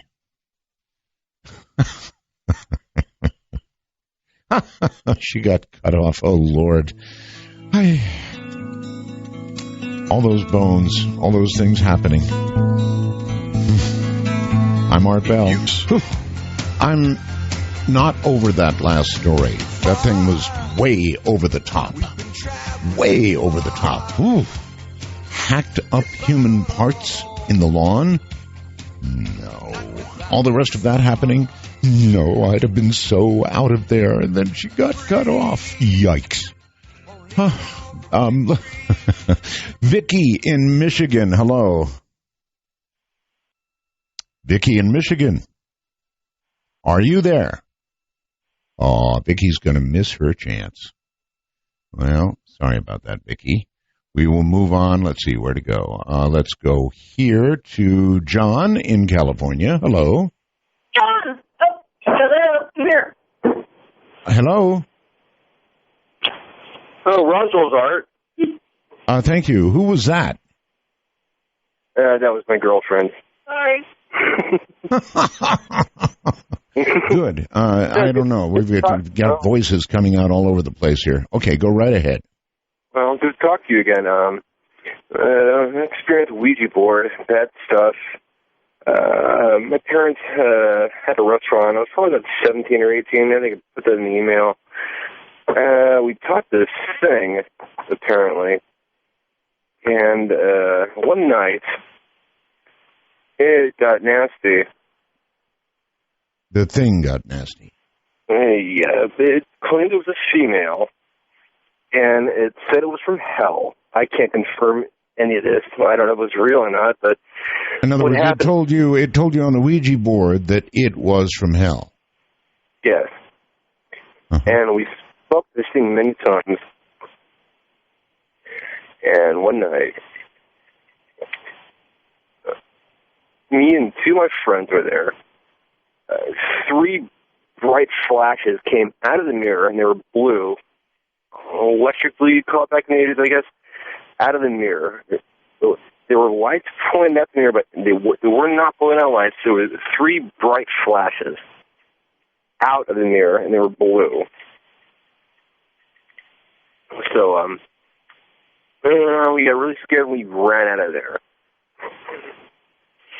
Okay. We drove around for about 2 hours.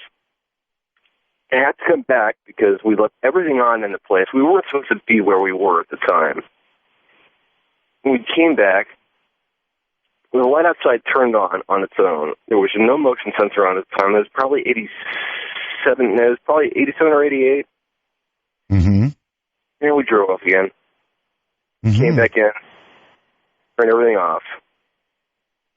Left scared. Scared. And pretty much the whole story, but an update, maybe 2 years ago, the staff was freaked out by doors slamming.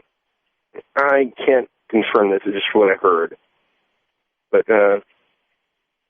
doors slamming over and over and over and over and over. They came out with knives.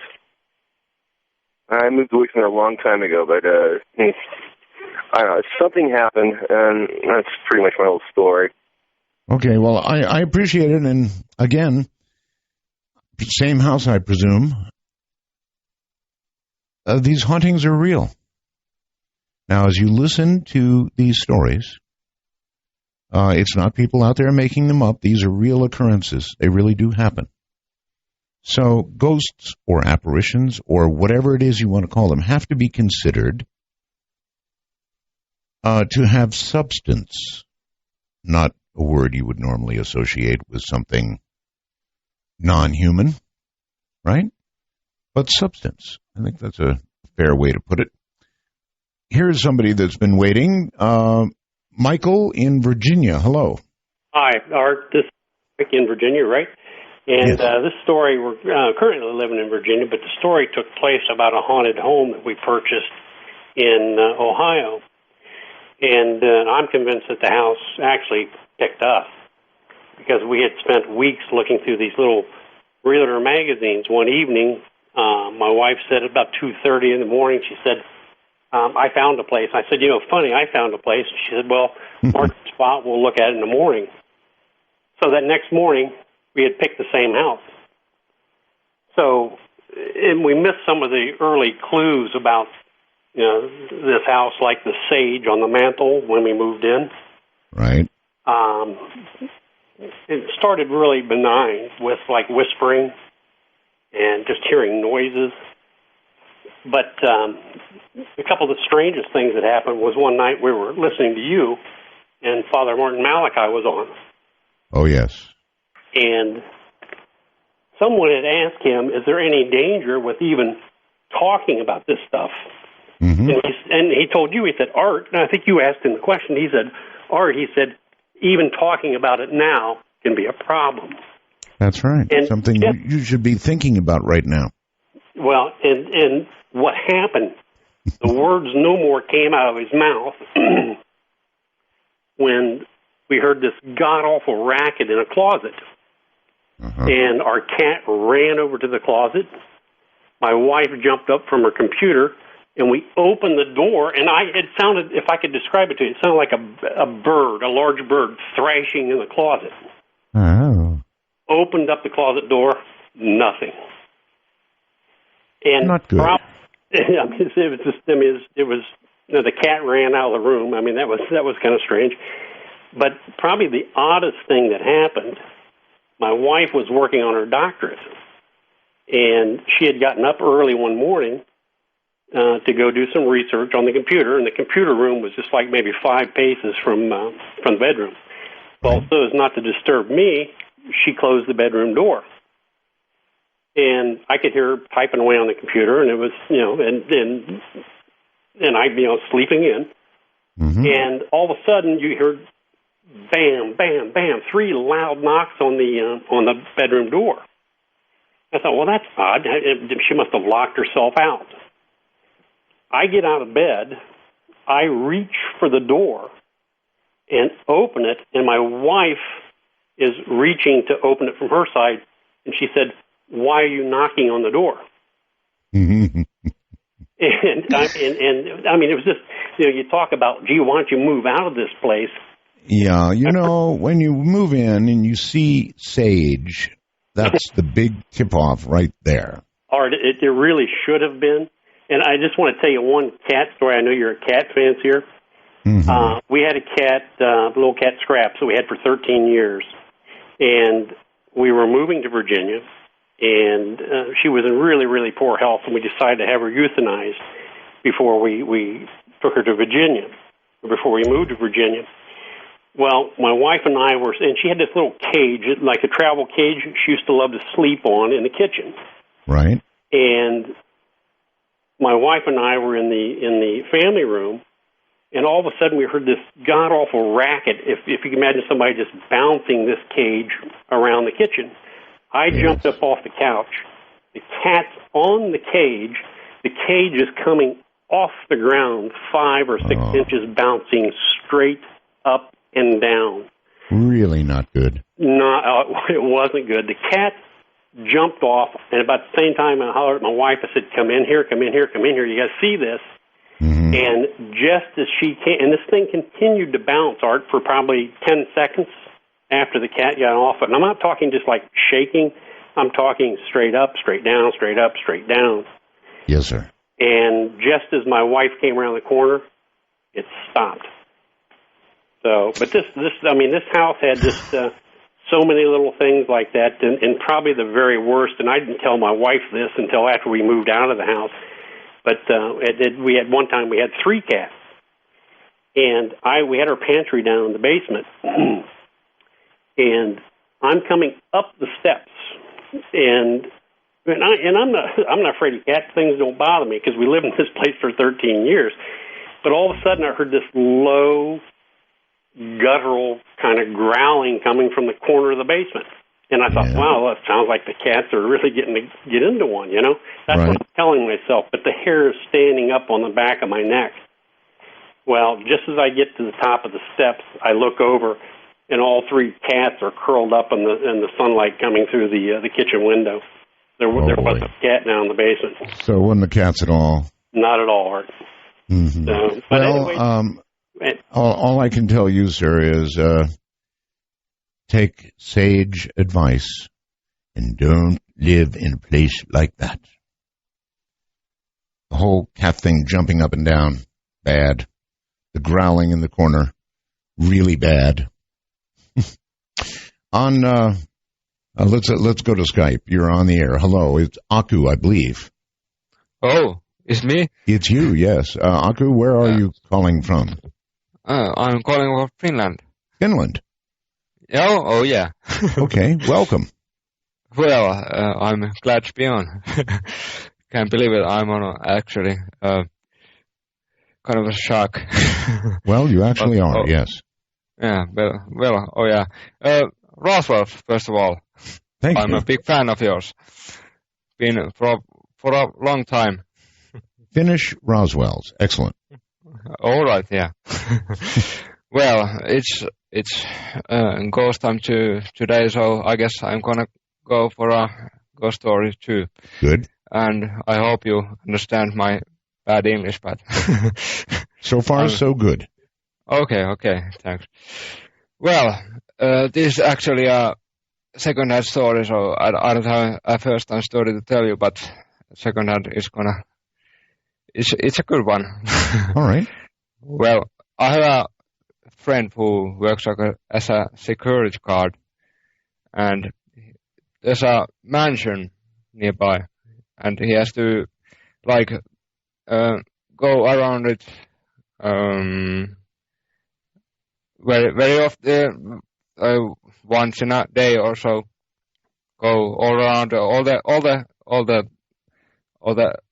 rooms and so forth. Yeah, check it. And that's what a security guard does. Yes, you have to go around all the rooms. Mm-hmm. And he has an electronic clock when he goes when he checks out. Yes, sir. And he has to put the right code in there, and so when he puts the right code, there's a it kind of goes in the alarm on mode. So if there's someone in the mansion, it of course alarms the local police or so forth. So you put the right code in and wait for the right signal, the green light or so forth, and well, the story goes that he puts the right code in, and what you get instead of you get the green light like always, but you get also a child laughing. And I know you like childs, especially child ghosts. But anyway, you put the right code in, and you hear a child laughing. Of course, you disable the alarm system to check if there's really a child in. Well, you go in, it's totally dark. Well, you can't see anything. You can't hear anything either. So you you go out and put the code on again, and well, you see the green light going in again, seeing that okay, the alarm system is on again, and you just wait, and you hear the child again laughing. Well, you just what else there is to do? You just have to put the alarm code on again and check the inside again to see if there is anyone inside, but there's no one inside. And what can you do? You just have to go outside again and put the code again, and after that, well, it didn't appear again, but it was something. Anyway. So, in other words, it was something. Once it does it again and again and again like that, either you've got a bad alarm system, or you've got something that you probably don't want to know about. All the way from Finland. Okay, let's make another choice. Always hard to choose, but we'll go to New Mexico and Candace. Well, happy Halloween, Art and Roswell's. Thank you. I have a ghost story for you. Okay. In the late summer of 2011, a really close friend, Holly, moved to Louisville, Kentucky. Huh? So on Halloween weekend, another friend, Debbie, and I went to visit her, and she had lined up a ghost tour. And this is something that you walk around downtown Louisville, and they bring you here and there, and there were 5 or 6 stops on the trip, and very interesting, but I guess in a tour you don't really expect to see a ghost. No, and to top it off, up until we arrived at the Brennan House, the main event had been the wind chill index. It was so cold, and we were hanging behind the rest of the tour group. There was another lady that had hip surgery recently, so we were going to hang back with her. And we arrived at the Brennan House. This is a historic mansion, and a family had lived in it for a couple of generations, and they were doctors and lawyers, a very talented family, but beautiful home, everybody crowding around the front, trying to get photographs of the orbs that the guide was telling us we were sure to capture. And we hung back, let everybody take all their photographs, and as people were starting to trek off to the next place, we stepped in and started taking a few photographs, and I was the last one to linger, and I'm standing there taking some shots. I'm not seeing anything. And suddenly, I have both feet firmly planted on the sidewalk. And by the way, this is a reasonably dark street. There's nobody on the street, and Holly and Debbie are walking away, and you know, come on. I'm like, okay. And suddenly, I am roughly shoved in my left shoulder, hard enough to knock me off of my feet forward. And I'm thinking, okay, somebody shoved me. I turn around to tell them how rude I think they are, and there's nobody in the street. Nobody there. And my first thought, I swear, was don't scream, go get the girls. So I quickly walked toward them, and I said, you guys come back here. I swear to God, somebody just pushed me, and they're like, there's nobody here. And I'm like, exactly. We dash back, and the three of us are standing in front of this house in the dark, and we're taking photographs, and I just had this feeling that like the hair on the back of your neck stands up. Yes. And I felt like somebody was approaching me, and I knew we were the only three there, and I said, Debbie, I'm still taking photographs. Debbie, there's somebody around us. And I said, take some pictures of me. I feel like there's somebody by me. And did so she did. And as a matter of fact, I entered this photograph in the photo contest. Oh, my. Yes, it's what's Okay, called... explain to me, since I'm not there right now, what came out in the photograph? Well, it's hard to explain. I've never seen that kind of light anomalies in a picture, first of all. A lot of white streaking lights.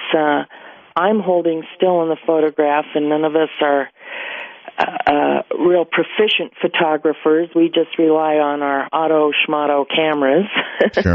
Sure. But particularly just behind me, up at the top of my head, there is a man there, and he has like a pasty face, dark eyes, deep dark eyes, and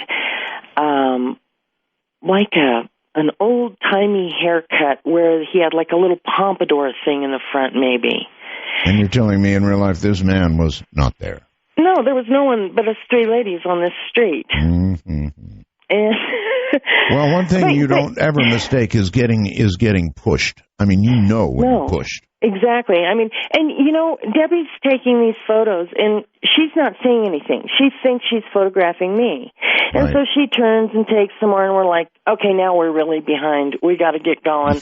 And I'm just like, okay, this is weird. And so we finish the tour, and we all go back to Holly's house, and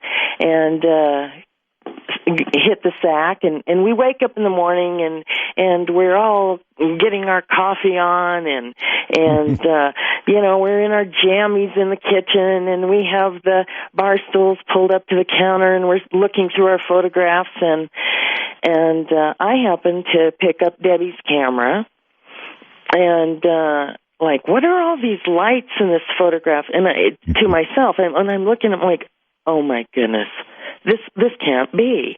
I mean, you don't even anticipate something like that in a photograph of yourself. And I said, "Oh my God, Debbie, look at this photograph." And she took the camera from me and just simply shrieked. Yeah. Absolutely. Listen, I'm with you all the way. You might expect lights, orbs. I don't know. Orbs have been said to be souls, and I don't know about that. Streaks of light, normal in photography, right? But, one, getting shoved by something, not at all normal, and number two, a man appearing in a photograph where there was no man, really, really strange. All right, we'll break here. This is Spooky Matter on Halloween night. I'm Art Bell. That's quite a laugh he's got, isn't it? All right, let's see. Who's been hanging? Colorado's been hanging. Hi, Darren. Hey, Art. How you doing? Roswell's. Thank you. When I was in college, I worked at one of the most haunted radio stations in America. It was many stations actually are haunted. Really? Well, I didn't know that when I took this job. I was an overnight DJ on a classic rock station. It was K-Sky Radio in Deadwood, South Dakota. And Deadwood. The address, believe it or not, dead serious, was 666 Main Street, Deadwood, South Dakota. So we think it was a portal for ghosts because of the strange address in Deadwood, South Dakota, 666 Main Street. But everybody that worked at the radio station knew about a ghost named Doc Smiley. Mm-hmm. He was a dentist from the 1880s to the 1920s in Deadwood, and he had a dentist practice at the location of the radio station in the second floor where the radio station was located. We were located right across from the number 10 saloon where Wild Bill Hickok got shot and killed by Jack McCall, in the 1800s. Sure. So there's a lot of history in that town. A lot of people met untimely deaths in Deadwood, South Dakota, and that's why I think there were a lot of ghosts in that town, too. And one of them used to hang out at the radio station and do crazy things especially overnights. Poor overnight guys. So you said they're overnight. One night, you remember the old AP teletype machines that used to come over? Of course, yes. One night we were there, and the dentist office was converted into a newsroom, and through a double-pane glass, we looked through the glass, and we saw a man standing there in Old West garb, and we thought that was pretty strange. We walked around the corner, and nobody was there. So he was gone. And then another time when we were working there, for whatever reason, whenever we played Led Zeppelin's Whole Lotta Love, things seemed to kind of kick up at that radio station. Crazy things would happen. Really? We would have clocks on the wall would turn upside down. The old carts, that we used to play that had the commercials on, we'd find them stacked weird or turned upside down. Just all kinds of I know them well. Mm-hmm.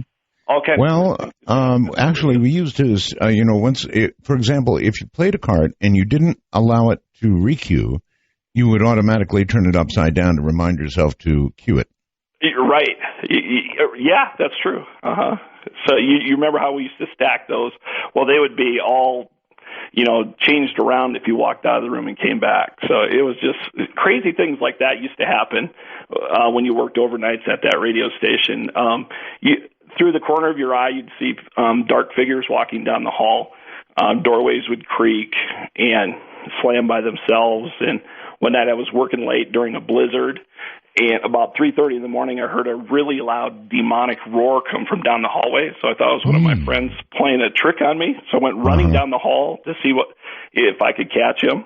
Went down the stairs, and it was a snowstorm. I looked out the door, and there were no tracks or anything, so I knew that nobody else was at the station other than me, so it kind of freaked me out the rest of the night. I'm sure. Well, there are so many stories. I don't know why radio stations are the target of hauntings, but they are. It's true. Now, I don't know why any radio station, particularly one in Deadwood, would allow itself to be marked as 666 in their address. Let's go to Skype. And Michael, hello. Good evening, Art. Good evening. My story is kind of an ongoing story. Okay, Michael, you're kind of you don't have good audio. Can you move a little bit or something? Yeah. Is that better? A little. Back away a little more. Okay, well, I bought the microphone. Is that better? Well, not really, so just go ahead and talk in the mic. Okay. I moved into this house 12 years ago, and every evening between 7 and 9, there's a thump at the door. Right. It's like someone hitting it, not knocking. And through the years, I go to the door and look out the peephole, and nothing's there. Mm-hmm. And so I just kind of blew it off as, it's my ghost.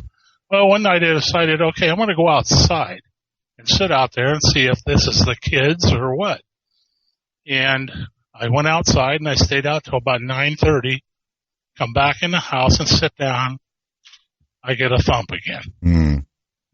And so I don't know what this is. It's been going on for 12 years.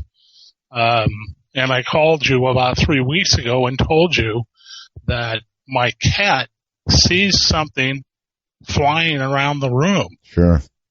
And you told me that you don't want to know what it is because if it would get a hold of me, it would tear me up. That's haunted me ever since. You scared the hell out of me. Keep your eye on your cat, Michael. And thank you very much for the call. Yeah, sure. Cats see these things. There's absolutely no question about it. Anybody with a cat knows. Texas brings Mark. Hello, Mark. Hi, Mr. Bell. How are you this evening? I'm great. Thank you. Well, happy Halloween. Well, we've only got 25 minutes left here in Texas. That's enough. Well, my story is about my twin brother, my identical twin brother with whom I was extremely close. Back in 2003, December of 2003, he took his life. Oh, I'm sorry. And obviously it was crushing beyond words for me. And in the weeks and months following his passing, we were close. Even for twins, we were extraordinarily close. Mm-hmm. And so from the very beginning, I sort of always felt that I would receive some communication from him. I didn't really have doubt. I had doubt as to how it would happen, and if it happened in a place that would make other people think I might be insane or something like that. But I really thought it would happen, eventually. But as the months went on, and this is, now 3 or 4 months into after his passing, I had not yet received any communication from him. And I was very, I just wanted to know he still existed. I didn't, at that point, I was still in shock. I was pretty fearless. I thought, even if the Catholics are right and they go to the bad place, if they do something like that, well, then I can figure out a way to get him out of there somehow. I really just wanted to know he still existed. And so I got home one day from work, and this was, again, probably 4 or 5 months at the most after he passed. I was working a very manually intensive job, so I would come home sweaty and grimy. And of course, in Austin, Texas, it's by April it's already in the 90s at least. Sure. And so would come home, immediately take a shower, get the grime off, and I was in the shower, and all of a sudden a song came into my head, and it was, I didn't attach any significance to it at the time. It was a song from Paul's favorite band of all time called the Smiths. And so I exercised my God-given right as a person living by myself to sing in the shower, which I immediately started to do. Mm-hmm. And within 1 or 2 seconds of my starting to sing this song, which I did not think of. The song came to me and sort of asked to be sung in an odd way. Mm-hmm. I think. What happened? So I started singing it. Well, within, before I got probably the first full line of the song out, I instantly knew my brother was, fortunately, not in the shower with me. He was right outside the shower curtain. I knew exactly the elevation of where he was. I knew how far away from the shower curtain he was. Everything about him was there. And the feeling was so strong, I had absolutely no need to look beyond the shower curtain to see if there was any wispy smoke or, if there would be wind in my hair. I mean, should have asked him to hand you a towel. Yes, right. Well, okay, I understand that's very comforting for you, and I don't know how to interpret that, and whether I do interpret that as a ghost. I might interpret that as your own mind doing something that provided the comfort that you had been wanting. And I don't mean to diminish your story in any way, but as told, that's kind of how I would interpret it. On Skype comes Lisa. Hello, Lisa. Hi, Art. I'm a first-time caller. Oh, where are you, Lisa? Where are you? I'm good. No. Not how are you. Where are you?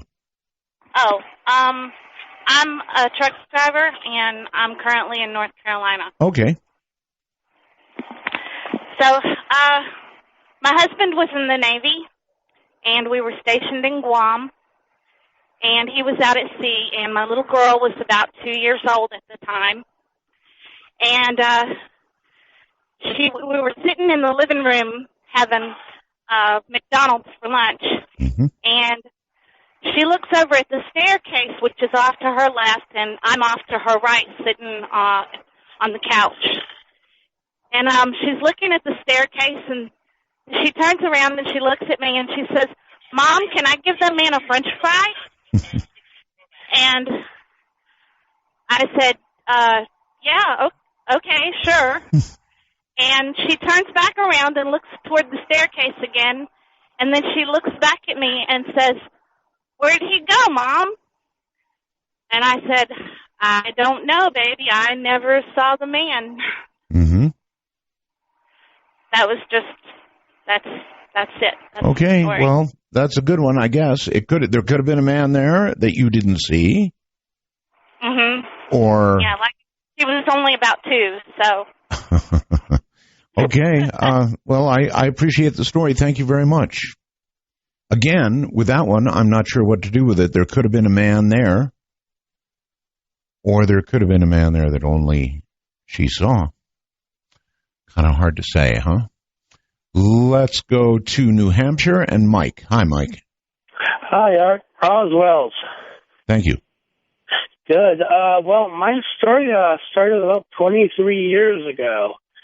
My father had rented a house from his boss, split entry house, cathedral ceilings, beautiful place. The first night that we moved in, my first night there was actually quite bad. I started with a really bad dream of me coming out on the back porch. We had like a large deck, and I saw this old man there. And he was sitting at a table, and when he turned around, his eyes were hollowed out. They were gone. Bad. And, yeah, and he had his teeth were rotten. And just recalling it, actually, it makes me nervous. Apparently the eyes go before the teeth.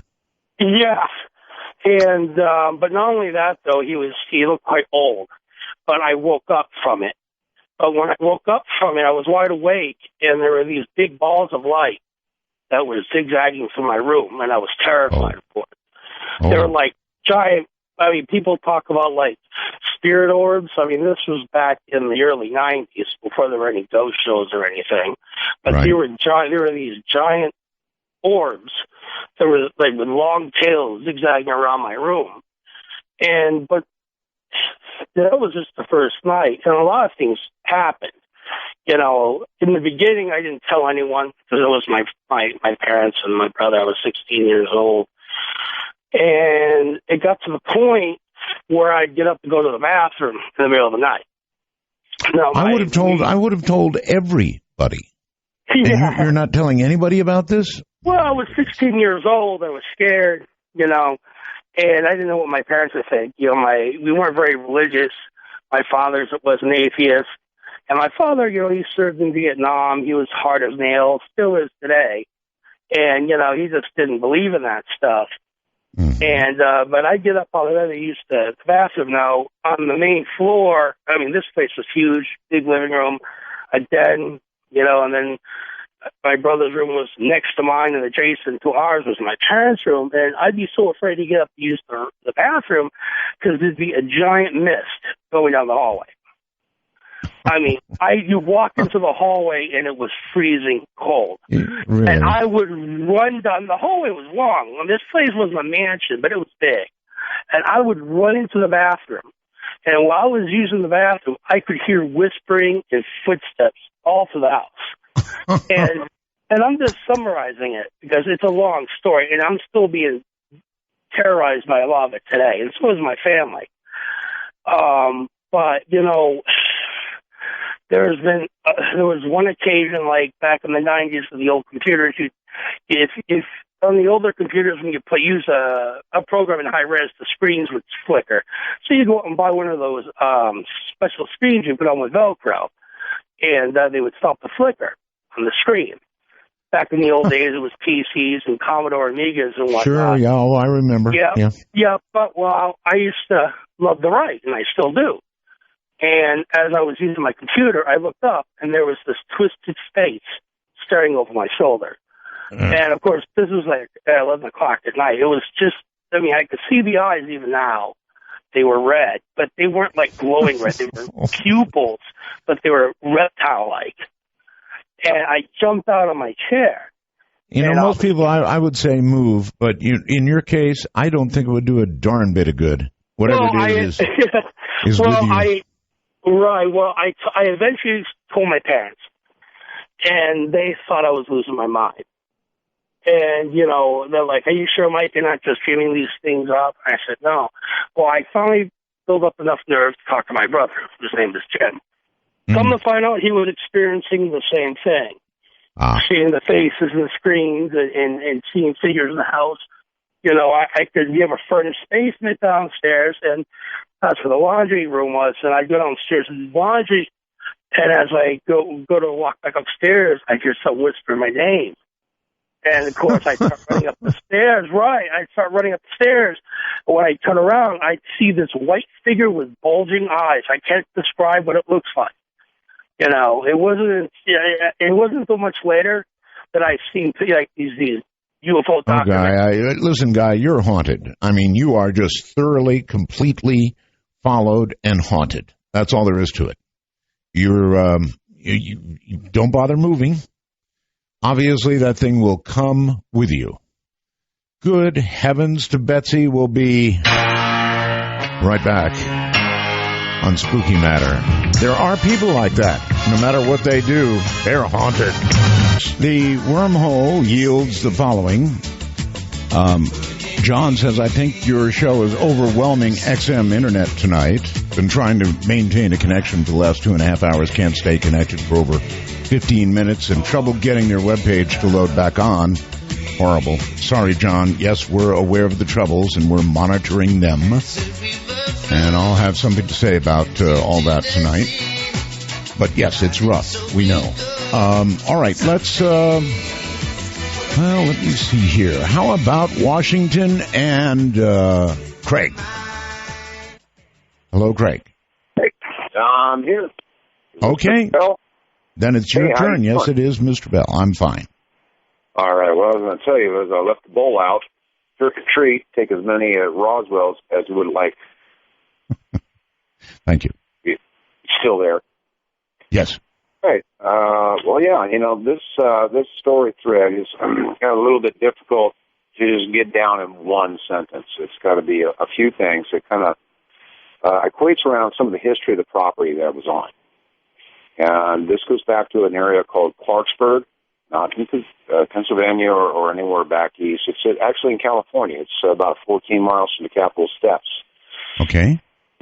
UC Davis in the 1980s, 1890s, I should say. A little uptight here about that. But formed this conglomeration about reclamation of properties that were taken over by the floodplains of the Delta. So they came in and they went with this whole invention about pumping up the water and storing up the lands. Well, these were sacred lands to the Indians of that place. Mm-hmm. So anyway, what they did was they were able to get the pumping stations in and get this one area reclaimed, which pretty much reclaimed the whole Delta region of the Sacramento area and then down in San Joaquin. Okay. But this guy named John McClellan, the person that did the landscaping there in Golden Gate Park, came in and did all of the landscaping on this property, and they made this property the signature piece of this land. Mm-hmm. So it kind of goes on from there, where there was something spiritual about this land to the Native Americans that were occupying it and living in that area. This is something that they claimed as their own, and this is where they buried a lot of their dead. It was high ground, but it was also something near the water. And then, you have all the effluent of all the levees and dikes and things that were naturally created there. So they felt that. So it kind of comes down to where there's a lot of key players in this. I guess what we need to do is cut this short because... We do, yes. I know, I'm going there with you.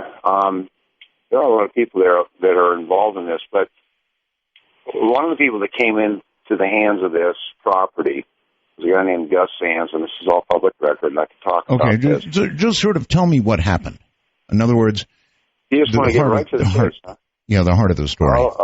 Okay. Well, anyway, there was a lot of figurative things that happened in this event. Yes. And what we were doing is we were trying to bring this property back up to market, and we were working on it. And so, and as we were working with it, we had a lot of characters involved in it, which are all the threads, and maybe someday I'll write a book. Who knows? But not for tonight's listeners, okay? Okay. So what we were doing is, in the summers in Sacramento, they get very hot sometimes. And so we would do the siesta thing, lay down about 2 o'clock in the afternoon, and get yourself a little cooled off. Now, I happen to have a waterbed at the time, and I used to take the sheets off, just lay on the cool bed. You know how that is. Right. Well, I had this event where I kept having these kind of weird dreams about electricity, and I'm an electrician, so I didn't figure it was more than just my imagination, but in some of these dreams, I was being lifted up through the light socket up in the ceiling, and then I'd come away with physical marks. Physical marks. That can happen in dreams, yeah. Well, no, I exhibited them to people that saw them and thought maybe I was just scratching my leg. No, they were handprints where I could not put them on my ankle. Mm-hmm.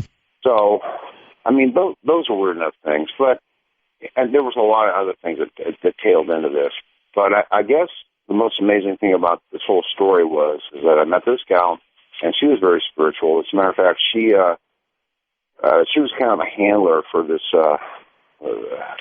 for a talent. Okay, we're going to actually have to get to the heart of the story, the end of the story, I guess. All right, we're going to go right to it then, I guess, if you want. Mm-hmm. Right to the meat. So it happened that I was with this one particular gal, and she was a runway model and was a handler for the salad agency, and she was very spiritual, and she did a lot of healing things, and we had all that energy going.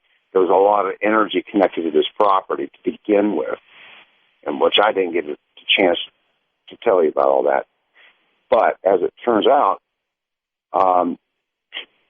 like I said, I had these recurring dreams. The one night, we were resting, and then I fell asleep, and then in my dream, I was going in and out of from the bedroom to the kitchen, and the kitchen was a brightly lit, really beautifully, kind of like green, and then a checkerboard foundation on the bottom, and the lights were dimming up and down, and the gal was following behind me in my dream. but it was all well lit. It was all just like you would see it in your waking state. Okay, so, and then I kind of looked behind me. I told her, I says, "Wake me up, the spooks are here," because I used to refer to these guys as spooks. They used to haunt the property. So somehow I was like back in bed, and she was holding me down on the bed because she said I kept coming off the bed, levitating. And that those were her words, levitating. Okay. Like I said, going towards the fixture in the ceiling above my bed. Well, you apparently liked electricity. I guess I was an electrician. I guess I would. Okay. Well, thank you, Craig, but we just sort of didn't get there. The levitating part was definitely interesting, but boy, that was a long trip. Let's go to Texas and Bill. Hello, Bill. All right, what a pleasure. First off, I got to tell you, Mega Roswell's, and it is so good to hear your voice. I've liked you for years, and you're so much better than anybody else out there. Okay, I'm a doctor. I am 67 years old, and back when I was in medical school, I was an exchange student, and I went to the University of London, Middlesex Hospital. And their hospitals and their doctors and their nurses were really great, but they were a lot less, they used a lot less technology than we did. The nurses were called sisters. Mm-hmm. And in working with the patients, I had a patient ask me about a very kind, nice lady that offered her tea, and who was that person? Well, I didn't know who that was, and I asked around in the hospital. And this is something that all the hospital staff knew, but none of the patients knew, and they didn't want anybody to talk about it at all. And the story of a ghost named the Gray Lady. Mm-hmm. It turns out that patients that ended up dying right before they would die would see this apparition that they thought was a nurse, but she was dressed. She was dressed as the old nurses back then did, before the current ones. And I'm talking about the 70s, so even before that. And she would offer them tea, and they would be dead within 24 hours. Wow. And they told the story. Yes. There was a story kind of like this that was actually in the mainstream press not long ago about a cat that would go and curl up next to somebody. I think it was in a nursing home. And every time this cat went to somebody, they would, within, as you point out, 24 hours or so, die. Right. Well, I didn't read about that, but that's the kind of thing that was going on there. But they had their own theory about it. And then one time they told the story, the staff there, about an apparently well patient that said, who was that really nice lady that wanted an offer, wanted tea? And this was a lady that was doing well and oh, no. Yes. I see it coming. I hear it coming. Right, and she was dead within 24 hours of a pulmonary embolus, the blood clot to her lungs. And nobody thought she was going to die. So it wasn't like somebody was just going to the people that we expected to die. I hear you. And the theory they had about it was that this was a nurse who was taking care of people in the old days in that hospital, Middlesex Hospital. Mm-hmm. And a patient had asked her for some tea, and she forgot about it. She forgot to bring it, and the patient died. And so their theory was after she died, this was their way of making amends to try to comfort the patients that were about to die. And they believed it totally. They were totally convinced of it, and they wouldn't let anybody tell it to anybody outside the circle of people that worked there. Because as a doctor, how did you feel about this? You know, I have seen so many things that you wouldn't think was possible. People live that you wouldn't think should have lived. Mm-hmm.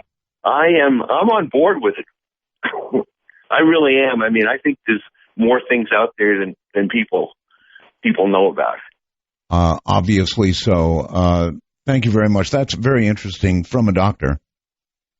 It would be interesting, wouldn't it, to hear from other physicians that I know have heard many and have seen many, many things that should not be possible, and yet are. Still, as a doctor, as a scientist, actually, and you can refer to a doctor, I think, as a scientist of sorts, right? Very well schooled. It's almost ingrained in them to, well, chuckle at this sort of thing, and yet they meet up with it. And as they do again and again and again, I wonder how it affects them. All very, very interesting. All right, let me look at the times. Obviously, Marty in California has been waiting a long time. Hi, Marty. Hi, Art. How are you? Fine. I just wanted to tell you about something that happened to our family. I adopted my 3 little grandchildren, and the 10-year-old granddaughter of mine, she went over to a friend's house to spend the night, and she'd been over there a couple of times before, and it had taken her a while to go back, and I just thought maybe it was just her and the little girl maybe, had gotten into words or something. Kids do that. Anyway, she went over, and she called me the next morning, and this is a child that doesn't get excited over anything. She was, Grandma, you have to come and get me right now. And I said, what's wrong with you? And she said, you just have to come and get me. Right now, Grandma, you can't, you just stop doing anything you're doing and you come and get me. So I got in the car and I went over there. I knew it wasn't just a child thing. So I picked her up and she ran and got in the car and I left and I come home and I told her, I said, Sissy, what happened to you? And she said, nothing, Grandma. And I said, did someone hurt you or did someone scream at you? Did someone touch you? No, Grandma, I'm okay. I'm okay. And so I just let her go because I thought maybe it was just nothing. And that evening, it was about time to go to bed, she came in and she said, Grandma, I need to talk to you alone. So we went in my bedroom and she just broke down and started crying hard and shaking. And I said, what is wrong with you? And she said, Grandma, there's 2 black figures in that house over there. And she said, they're real bad. And I said, what are you talking about? She said, last night when I was asleep, she said, something was breathing in my ear. And then she said, well, and it started pulling me across the carpet and had me by my ankle. And she said, I went to the shower and the next morning, and she said that it was something was on the other side of the shower curtain. And she got so scared that she ran out without even drying off. And she said, Grandma, it's playing with that lady's babies. She has a little baby. So I had to make her a bed next to my bed because she just was hysterical. She was so scared and traumatized. And so the next morning I called my friend and I said, you need to come over here because we need to talk. And she came over and I told my granddaughter, I said, tell her what you told me. And she just broke down crying again. She said, there's 2 black things over there and they're playing with your baby. And my girlfriend, she completely fell apart. And so I told her she needed to ride home, and I said, well, I'll give you a ride and my granddaughter said, well, I don't want to go. I said, come on, Sissy, I'm not going to leave you alone, home alone, so you go. We're not going to get out. So I drove up in the driveway, and it's kind of an upgraded driveway, uphill a little. Yes. I pulled up there, and the lady got her baby, and she got out. And, this lady's hysterical. She doesn't know what to do, and she's scared, too. And I told her, whatever you do, don't keep the baby from them. It might make whatever it is mad. And then it could really, if it's playing with the baby and not bothering it. Anyway, she got out, and all of a sudden, my 10-year-old granddaughter started kicking the back of the passenger seat. She was screaming like somebody was stabbing her. She said, go, Grandma, go, he's coming out the bathroom window. It was a 2-story. And I said, oh, my God. And she said, she just was screaming hysterical, Grandma, go, go, go. So I flew out of there. And you saw nothing? No, I didn't see anything. I was having some kind of cardiac arrest when she was doing this because it scared me so bad. Yeah.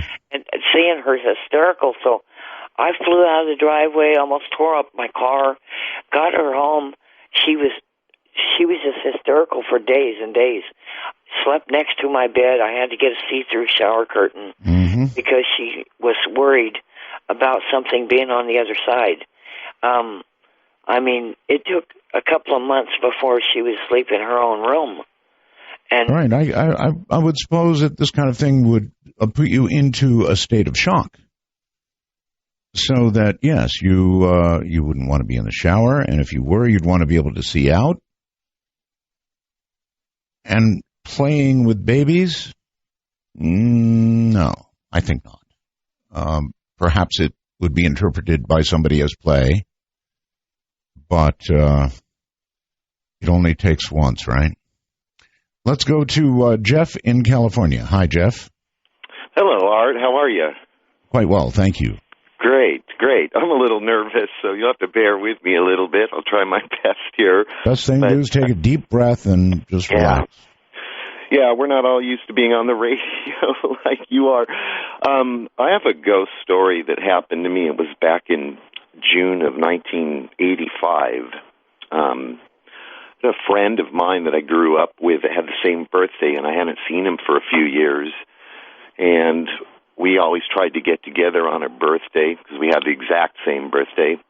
And at that time, he ended up in a little town. It's called Lake Elsinore. And I drove out there. We got together, and we went to, I asked him, if there were any old abandoned houses or anything like that to visit, because that's what we did a lot of when we were growing up. And he told me there was this great one nearby, and we went by it. It was this gigantic structure, and it was left over from like the 1920s. All kids love abandoned houses. I spent some time in a few. Oh, yeah, it was always fun to explore when we were kids, So it was just kind of doing a little catching up and all of that. But when I saw this place, I was just extremely intimidated. It was just massive, And he's like, we're going to go in there tonight after dinner. And I'm like, you got to be kidding me, It's just huge. So we went and ate. And driving towards the place, we ran into a friend of his walking down the street, told him about it, went to his place, got a crappy... I guess we just lost that. This place. Oh, you are there. Yeah, I'm sorry. Did we cut off or? Yeah, for a second. Oh, I'm sorry. I don't know what that was. Anyway, go ahead. So we went through this place, and it was extremely huge. It just took hours and hours to go through every bit of this place, room after room, on and on and on. Went through there, went out the back, and trying to explain this because we went up an outside staircase, and we're sitting next to a room up there, just at the top of the stairs, and suddenly I heard footsteps down below. And I was extremely, we were all very nervous. It's like, oh, my gosh, who's in there? And no one said a word, and we're just sitting there, and the footsteps got closer and closer and closer and closer until they were upstairs on the level we were at, and these footsteps came right up. I had my back to a door that was just pitch black in this room. And, I mean, whatever it was walking just right up within arm's length of me. And it was just, had no idea who was there, and we just jumped up and we bolted out of this place as fast as we possibly could, and I was just really, I was just really shook up about that, like, who the heck was that? Well, I went back the next day, drove out there. Now, why would you go back after that? Well, because I just went out to visit. It was broad daylight. Mm-hmm. All right, so you went back. Yeah, and the thing that just, really got me was that seeing in the daylight, these footsteps that I heard, and they were as plain as can be, they were in a room below us and they came upstairs. And it's just, to make it quick, whatever was making those footsteps, and they were as clear as my voice is, this person, or whatever it was, went through the ceiling and went through walls, came, it was just, there was no way to go from the lower level where the footsteps started, except to come outside into this back courtyard and come up the flight of stairs at the top of which we were sitting at. Well, so, ghosts can do that. I mean, they can go through no kidding. I mean, but I just couldn't figure that out. Well, I stayed there the whole day. I mean, we were hanging out, and we went back to that night. I had brought a really big flashlight with me. We went through the whole place again. Nothing happened. We went out the back again, and we went out into the courtyard. We went up the same flight of stairs, back to the very same room. Went inside. It's like peering through there. There's a little bathroom. It's all broken up. I mean, this place is abandoned. It's been that way for quite some time. And then as we were peering into this bathroom with a flashlight, all of a sudden there was this loud boom noise. But it was so strange because it was like just a second before that noise, we both just sort of simultaneously jumped back a step together. Mm-hmm. And then this noise, and then these bats come flying out of this bathroom, and like they're all, brushing through the hair and across the face and everything. But I heard these two very distinct grunting noises, very low, guttural grunt. And it was like, bats don't make that kind of noise. And in my head, now I'm not telling you so I heard a voice say, "Get out." I did not. But in my head, those words translated to that, if that makes sense. Yeah, well, it makes sense, and you should have gotten immediately out. That's certainly what I would have done. California, and David. Art, how are you? Well, very well, thank you. Fantastic. It's a pleasure to talk to you, especially on Halloween. Yes, sir. My ghost story goes back to 1988. I had just graduated high school and was working at this garden center in Pasadena, California. And it was a great place. It was, a lot of the structures on the property were back from the early 1900s. And one day I'm in one of the buildings, and about a 15 by 15 room, and I'm against one of the sides of the building, cutting up some paper, and I end up backing up into a ghost. And how does one know you've backed up into a ghost? Well, I felt the person behind me when I stepped back. My foot ended up on their foot, so my heel didn't touch the ground, and I felt like I pushed a body back, and I turned around. I thought it was my boss having snuck up behind me, and I turned around, and, this is a big room, and there was nothing there. And by the time I stopped running... I don't know. Yeah, that's right. Thank you. You ran. That's what I would have done, too. When you're bumping into a body, you can feel it. It's very solid. So, yeah. Absolutely. Run. I mean, I literally turned around and said, "I'm sorry," and I don't think I got the word sorry out. I ended up coming back into the store. I literally ran probably a couple hundred feet out into the street, and came back and talked to a couple of the employees there, and they had told me that up to 3 people had killed themselves on that site, and that just freaked me out. But I would say you definitely had an encounter with, I'm not going to say disembodied spirit, because it sounds like that spirit had a body. Let's go to Arizona and Barbara. Hello, Barbara. Hi, Art. Hi. I'm just very thankful for your call. Very, very lucky for me to talk to you. Anyway, this happened several years ago. I was in my house here in Phoenix, Arizona, and my husband and I were, it was close to Halloween, and we were watching TV, and it was actually close to midnight.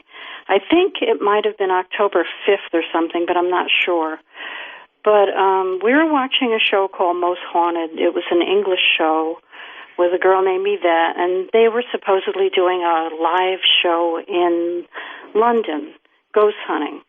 And they were having like a seance. They were supposed to be getting in touch with Jack the Ripper at one point, and then they were doing a Ouija board.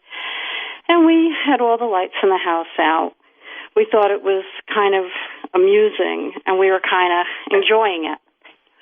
So while we were watching the show, I had to go to the bathroom. So my husband was in bed, which is actually an important point. I got up, and I went down the hall, which is like you go a short hall, and then you make a right. Mm-hmm. So I was like 2 halls away. And I shut the door, and I heard from the back of the hall that I was next to, in the back of that hall is a guest bedroom. I heard footsteps coming down the hall from that room. Mm. And they were very slow, heavy, plodding steps. Mm. And the whole house was dark. I didn't bother to turn on any lights. And I thought, why is Robert getting up? And I thought, what is he going to go feed the cat? Or because it was going towards the kitchen. But in my heart, I knew that was not my husband. I just was aware that subconsciously that those were not his walking. Right. The steps got closer to me. They were very slow. They sounded just like Frankenstein. Seriously. And then they went into the kitchen and stopped. And I thought, if I open this door and it's all black out there, like I'm just going to die. I opened up the door, it was all black out there. Oh, boy. Yeah. And, you obviously lived. I don't know what that was. I went back down the hall. My husband's lying in bed staring at me. And I looked at him and I said, I thought I heard you walk down the hall. And he looked at me and he goes, I thought I heard you walk down the hall. But brother. you were supposed to be in the restroom. And then I saw the light come on when you opened the door again. So we both heard it from different parts of the house. Right. I got you. Let me tell you what I think. And it's just what I think. It's not what I know. You were watching, you said, a seance on television. You were watching somebody manipulate a Ouija board on TV. And this is just a wag, but listen. These things invite things to you. And it may well be that even on television, it does not matter. If you're watching this kind of material, or I might add, listening to a program like the one you're listening to right now, that discussion of these things invites things to you that you might not want.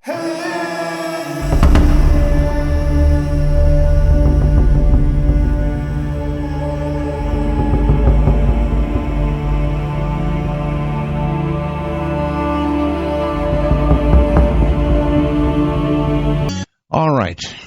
Where to go here? To Indiana and Phil. Hi, Phil. Hi, Art. It's great to hear you on frequencies other than 80 meters. Well, thank you. And I want to give a shout out to the Bell Gab people who I'm very loosely affiliated with them. Thank God. My story is about a friend of mine from the 80s, went back when I lived in Illinois. And we more or less lost touch with one another, as people do when they get older. And right. I moved to this really painfully small town called Allerton, which was literally out in the middle of nowhere. And it's a fairly short story. I was laying in bed, sleeping, minding my own business, and out of dead sleep, and I don't like to get up in the mornings, so this had to be something for me. Somebody's tugging on my foot, and I thought, oh, what's this? And it was my friend David saying goodbye. And when this happened, I just kind of wrote it off as pizza from the night before, but I was curious, so I got up and got ready to go to work, turned on the radio, and there's the news story that my friend David had died in a car accident about 3 miles south of where I was. Good Lord. Yeah, and it hit me pretty hard. And he had been tugging on your foot, waking you up to say goodbye. That's right. And we were pretty, very close, and I hate to bandy the word spiritual sense out there, but we weren't typical, knothead high school kids. Yeah. So wow. It actually figured that he would do that, if you know what I mean. It does. That's one hell of a story, buddy. I don't know what to tell you, but if it had happened to me, I guess first there would be horrible shock, and then I don't know. I guess you'd be at peace with it because you realized your friend did say goodbye to you. But that's rough stuff. That really is rough stuff. I wonder how many get the opportunity, to say goodbye to anybody. Fascinating. Absolutely fascinating. To North Carolina and Ron. Hi, Ron. Hello, Art. Roswell to you. And I wanted to just give you a brief start on what happened to me.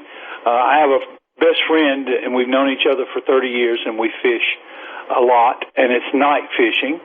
And, of course, as both we were school teachers, so that meant not much day fishing, so we do a lot of night fishing, especially in the summertime. And that's how I got started listening to you each night. And I probably had the first CC Radio Plus, and I also have the Versacorder and all of this because I would have to get up early in the morning to go teach school. And so I would have your program to record every night. I see. Well, and so Wallace, who is my best friend, and I would go out fishing night on the weekends, and we were having to go through at that time, I think WBT in Charlotte was one of your stations. Right. Back then, and we would just get out there, and of course we would hear most of it. The boat would turn some way, and then a way that we would lose a little bit of the signal, and so it was just because it was coming in. Charlotte was coming in on Skip, and you know how Skip goes in and out. I do. Comes and goes. Sure you do. I'm a KA4 FUG for 25 years, so we know about Skip. Well, so we were fishing, and it was late at night, and I was listening to you, and he was listening to you as we fished, and you had just gotten through the section where you would give the world news and talk maybe the first 15 minutes on the world news, and right, and yes.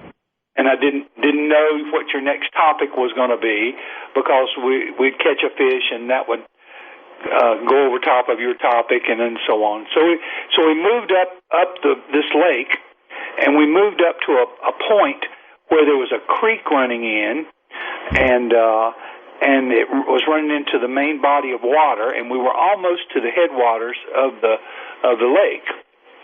And as we sat on this point, and normally that's a great place to catch fish because you've got the creek coming in with fresher water, cooler water, and running into the main body of the water. Well, I was just looking around and listening to you and looking around and fishing, and looked up toward the headwaters, and I saw this what I would describe as a night light, a street light, and it was sort of pinkish, and I thought, well, who would be? This lake is so remote, Art, that there are no houses on the lake. There's nothing there. There's one boat launch, and you have to drive a 5-mile dirt road to get to it. Right. So what did it turn out to be? Well, this light moved, and the next time I looked at it, it was bigger. And then the next time I looked at it, it was bigger, and it started coming through the trees. And And the weirdest thing, Art, as it would come through the trees, if you were to take a flashlight and walk through the trees with a flashlight, every time you went behind a tree, you wouldn't see the light. But yet this was coming through the trees, this whole forest of trees, and you could continuously see the light. And it was a ball that started out no bigger than if you were looking 3/4 of a mile away at a street light, and it got to be, as it approached us, as large as a good-sized pumpkin. And by this time, we were getting scared. I'll be honest with you. And so we turned off all our lights on the boat so as not to attract anything. And all of a sudden, this thing came, and it came out right out to the point, and the point was clear on the end. There were no trees where the point ran to the water, and it came right on off and went into the water, and that was the last we saw of it. It didn't. Ooh, that's weird. Somebody turned it off, Art. That is really weird. I have no clue. That's a cross between a ghost story and a UFO story. I have no idea what that would be. Something that would grow, or very small light, bigger, bigger, bigger, basketball size, and then into the water in front of you. Pretty weird stuff. Let's go to Ohio, I believe, and Debbie. Maybe not. Hold on. How about Scott in Maryland? Yeah, Scott in Maryland is where we are. Hi, Scott.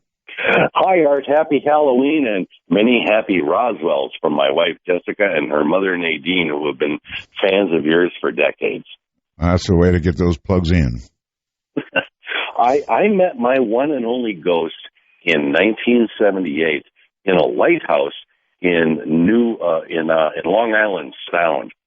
I was in the Navy. I was 20 years old. I was in submarine school in Groton, Connecticut. And through reasons that I don't remember, I came to make a friend who was in the Coast Guard and was one of the lighthouse keepers of the New London Ledge Lighthouse, which is in Long Island Sound between the north shore of Long Island and the Connecticut coastline. Yes. And at one point he said, hey, how about you come on out to the lighthouse for some weekend? And I said, sure, that sounds great. So I got together with a buddy, and we picked up a bunch of groceries, and we went across the river from Groton, where sub school is, to New London. And he picked us up in a Zodiac and took us out to the lighthouse and showed us all around, and it was great. And we're having a good time out of the lighthouse, and it's a Saturday night. And there's four of us who are watching TV there. It's the two Coast Guardsmen who are on duty, and myself and my friend from sub school. And we're watching Saturday Night Live, and we hear this big thumping, bumping noise from upstairs, really, really loud. And so we go upstairs to see what it is, and we don't really see much except a bunch of free weights, like for weightlifting, the big round heavy ones. Oh, yes. They're scattered all over the floor of this room at the lighthouse that they used as an exercise room. So that had been the noise. That had been the noise. And my friend Jerry then says, well, yeah, there's a ghost out here. And he tells us the story of the ghost of the lighthouse. And apparently it dates back to the 1930s when civilians were lighthouse keepers. And the way the story went, according to Jerry, was that a husband and wife had been taking care of the lighthouse, and she had been fooling around on him, and he found out about it. And when he found out about it, he threw himself off the top of the lighthouse and killed himself.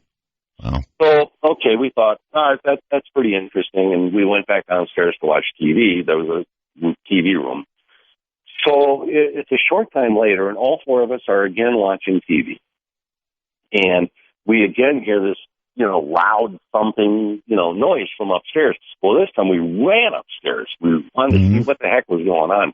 And we get to the exercise room, and this was the strangest thing. All of the free weights that had been scattered around the floor were stacked up in the middle of the room, with the biggest ones on the bottom, and then going all the way up to the smallest ones on the top, and they were stacked up there in the neatest stack you could imagine for free. And so from the time you heard the noise, you ran up. It could not possibly have happened that quickly. Well, no, and plus, all four of us were together, so it's not like somebody was trying to pull a fast one. Yeah, I hear And you. yeah, and then we were all kind of freaked out at the time. I was, like I said, I was like 20 at the time. And then the next day, my friend Jerry took us down to the basement of the lighthouse, and he dragged out all these old logs, all the log books from the lighthouse, from when the Coast Guard kept it and from when civilians kept it. And if you go through page after page, and over the years, there were many, many entries of people writing down entries where ghostly things had happened, and some of them were just like standard ghostly stuff, like, doors slamming and creaking noises and stuff. But the really cool ones were like entire floors would be painted, or brass would be polished, or stuff like that. And it was almost like this guy, this dead lighthouse keeper who threw himself off the top of the lighthouse, was haunting it and was trying to keep the place up to, kind of like, keep up his old duties. So that sounds like it. That's exactly right. And that is what occurred. And obviously it was haunted. There are haunted places, right? And isn't it interesting that he had books, logs of prior hauntings? That would be eerie, wouldn't it? Really eerie to sit down after that had happened to you and begin reading of the years of hauntings. Wild stuff. All right, Kansas brings Joe. Hi. Hold on. Hello? Going once. Can you hear me? I hear you. Hi. Hi. Hi there. Hi there. Wow, I went a little while. It's pretty cool to hear from you, Art Bell. Oh, it's cool to hear from you, sir. Do you have a story? Oh, I have a pretty good story. It's two stories in one, I would say. Basically, back in 2001, my father passed away. He was a big fan of yours, actually. I'm sorry. He's on two levels for you, and since he was a fan, for me. Yes. We trust me, you're probably gaining fans at this point. He passed away. I was probably 19 years old at the time. It was in March. I come home from 2 years of playing college football, and at Christmas break, semester change, I switched colleges and came out to a local college. Anyways, I came home and he passed away in March when and then a couple months later, I failed out of school. I mean, it wasn't good for me or my mom, but my older brother was I guess you'd call him an overachiever. He was a high school valedictorian, perfect SAT, 1600. Yeah, I had a sister like that. Yeah. Anyway, your story? Well, the story is that 10 years later, almost 10 years later, after the death of my father, I come home and I'm married. I have a 1-year-old kid, and then 2 years after that, I get a divorce. Don't want to get sorry into for that, all that, sir, but your story. Of course. What happens is I'm sitting there one night with my mother, and she's telling me the story. She says, I'm sitting in my house. Basically what happened was a man from down the street said that he had seen my father walk into his house. And then he came down to tell my mom that she needs to look into his shirt pocket for a note. She looks into his shirt pocket for a note. She finds the note. My brother goes to college based on the note. it takes more than. He's gone. Well, there is a lesson in it for you. You have to get to the point, to your story, before the phones give out. Adam in Canada, you're on the air. Hello. Hi, Art. How's it going? Fine. So my story involves a friend of mine. He's got a cabin a few streets down from my place in Western Washington. And we've got my friend's little brother. He's never slept in the room in the cabin. And he's always complained that it was haunted. And nobody believed him because he was the class clown and, always joking around, messing around with the family, so nobody took any notice of him. And are you talking right into the phone? Because it's kind of hard to understand what you're saying. Sorry, I don't speakerphone. So the family lives in Hawaii, and they have their place in the summer. Yes. In Western Washington. And they decided to move here full time, decided to sell this little cabin, buy a bigger place, and they decided to sell it back to the family they bought it from. Yes. And when they offered it back to the original family, the father said, I'm too old to look after it, I'll offer it to my kid. So he called up his son, and his son was like, no, I don't want the cabin, it's haunted. And the father's like, what do you mean? He goes, oh, there used to be an old man in coveralls pointing at the light switch. So the old man was like, okay, don't worry, I won't tell it to you. I'll tell him no thanks. So he calls back to my friend's dad and goes, sorry, we don't want it. And long story short, my son says the place is haunted. My friend's dad goes, oh, that's funny. My son says the place is haunted too. And he goes, what's wrong? He goes, well, he says that there's an old man pointing at a light switch. He goes, oh, okay, well, I'll ask my son what he says. Sure enough, my friend's little brother says he sees the exact same thing. This is 10 years apart that they're seeing the same ghost. Well, there's, I guess, pretty good basis for that sort of thing. It is said that ghosts do things repetitively, sometimes again and again and again. Maybe that's some sort of karma that comes upon them, but they're always doing the same thing. Some kind of cycle, some kind of repetitive cycle. Hello there in Canada. Mike, you're on the air. Oh, well. How are you, Art? I'm okay, sir. I'm a little nervous, so please bear with me. Anyway, I shall. In Nova Scotia, Canada, and we live in a fairly old house. Actually, a very old house, 200 or so years old. I live in a town called Annapolis Royal, and it's actually one of the oldest towns in North America. It's actually the location of the most battles fought in North America and all kinds of things like that. Check it out on Wikipedia if you have a minute, and you'll see what I mean. Anyway, I'll get to the point. So basically, when I was a little kid, probably 8 or so, I got this feeling, kind of 2 in the morning, woke up in the middle of the night, and I saw this,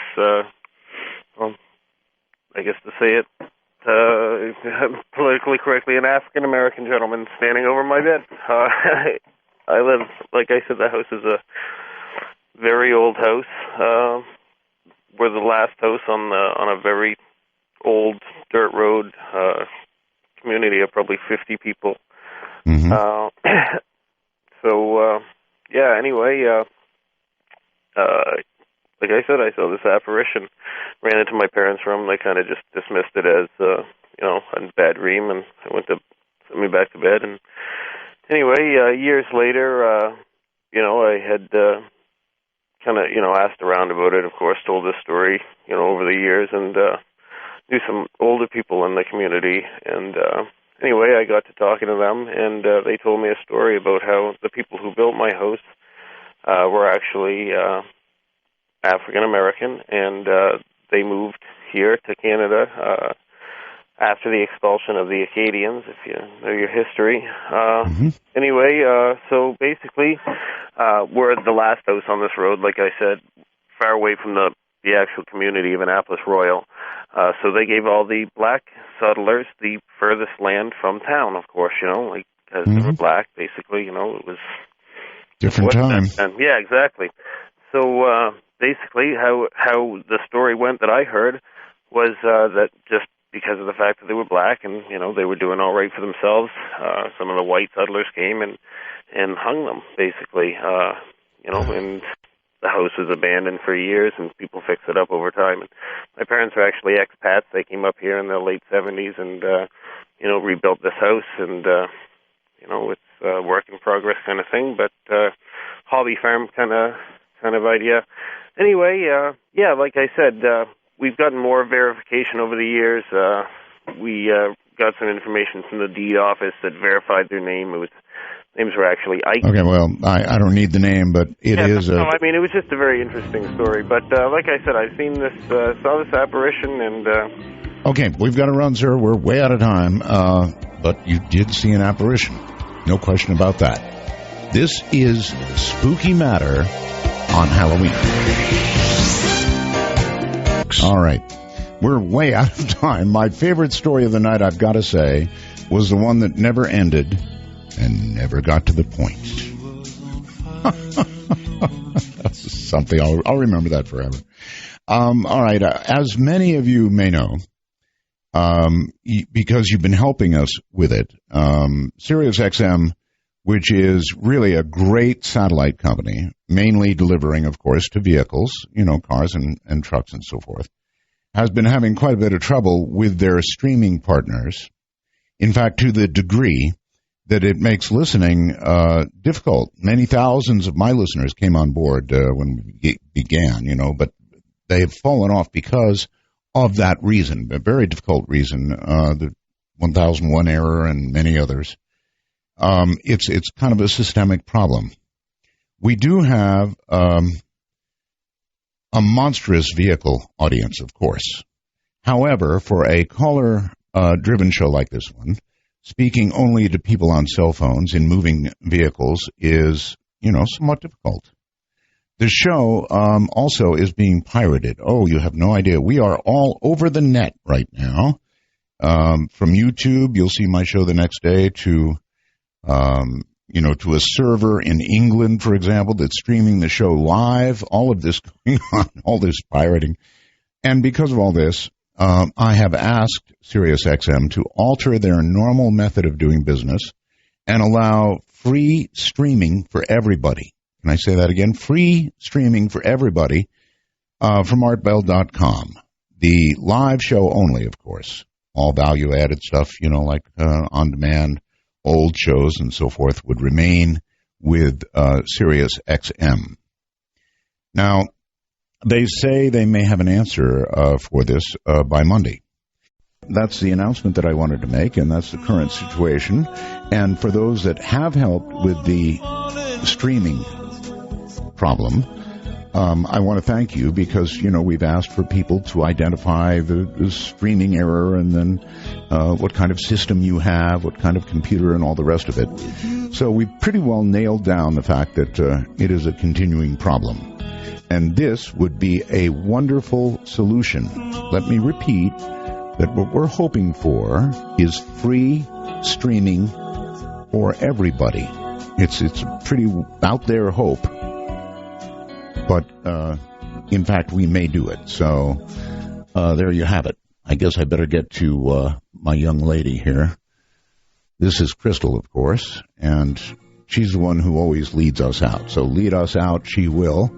Again, thank you all very much. Thank you for Spooky Matter, all the spooky stories, even the one that never came to the point, and I'm sure, given the opportunity, never would have ended. Good night, all.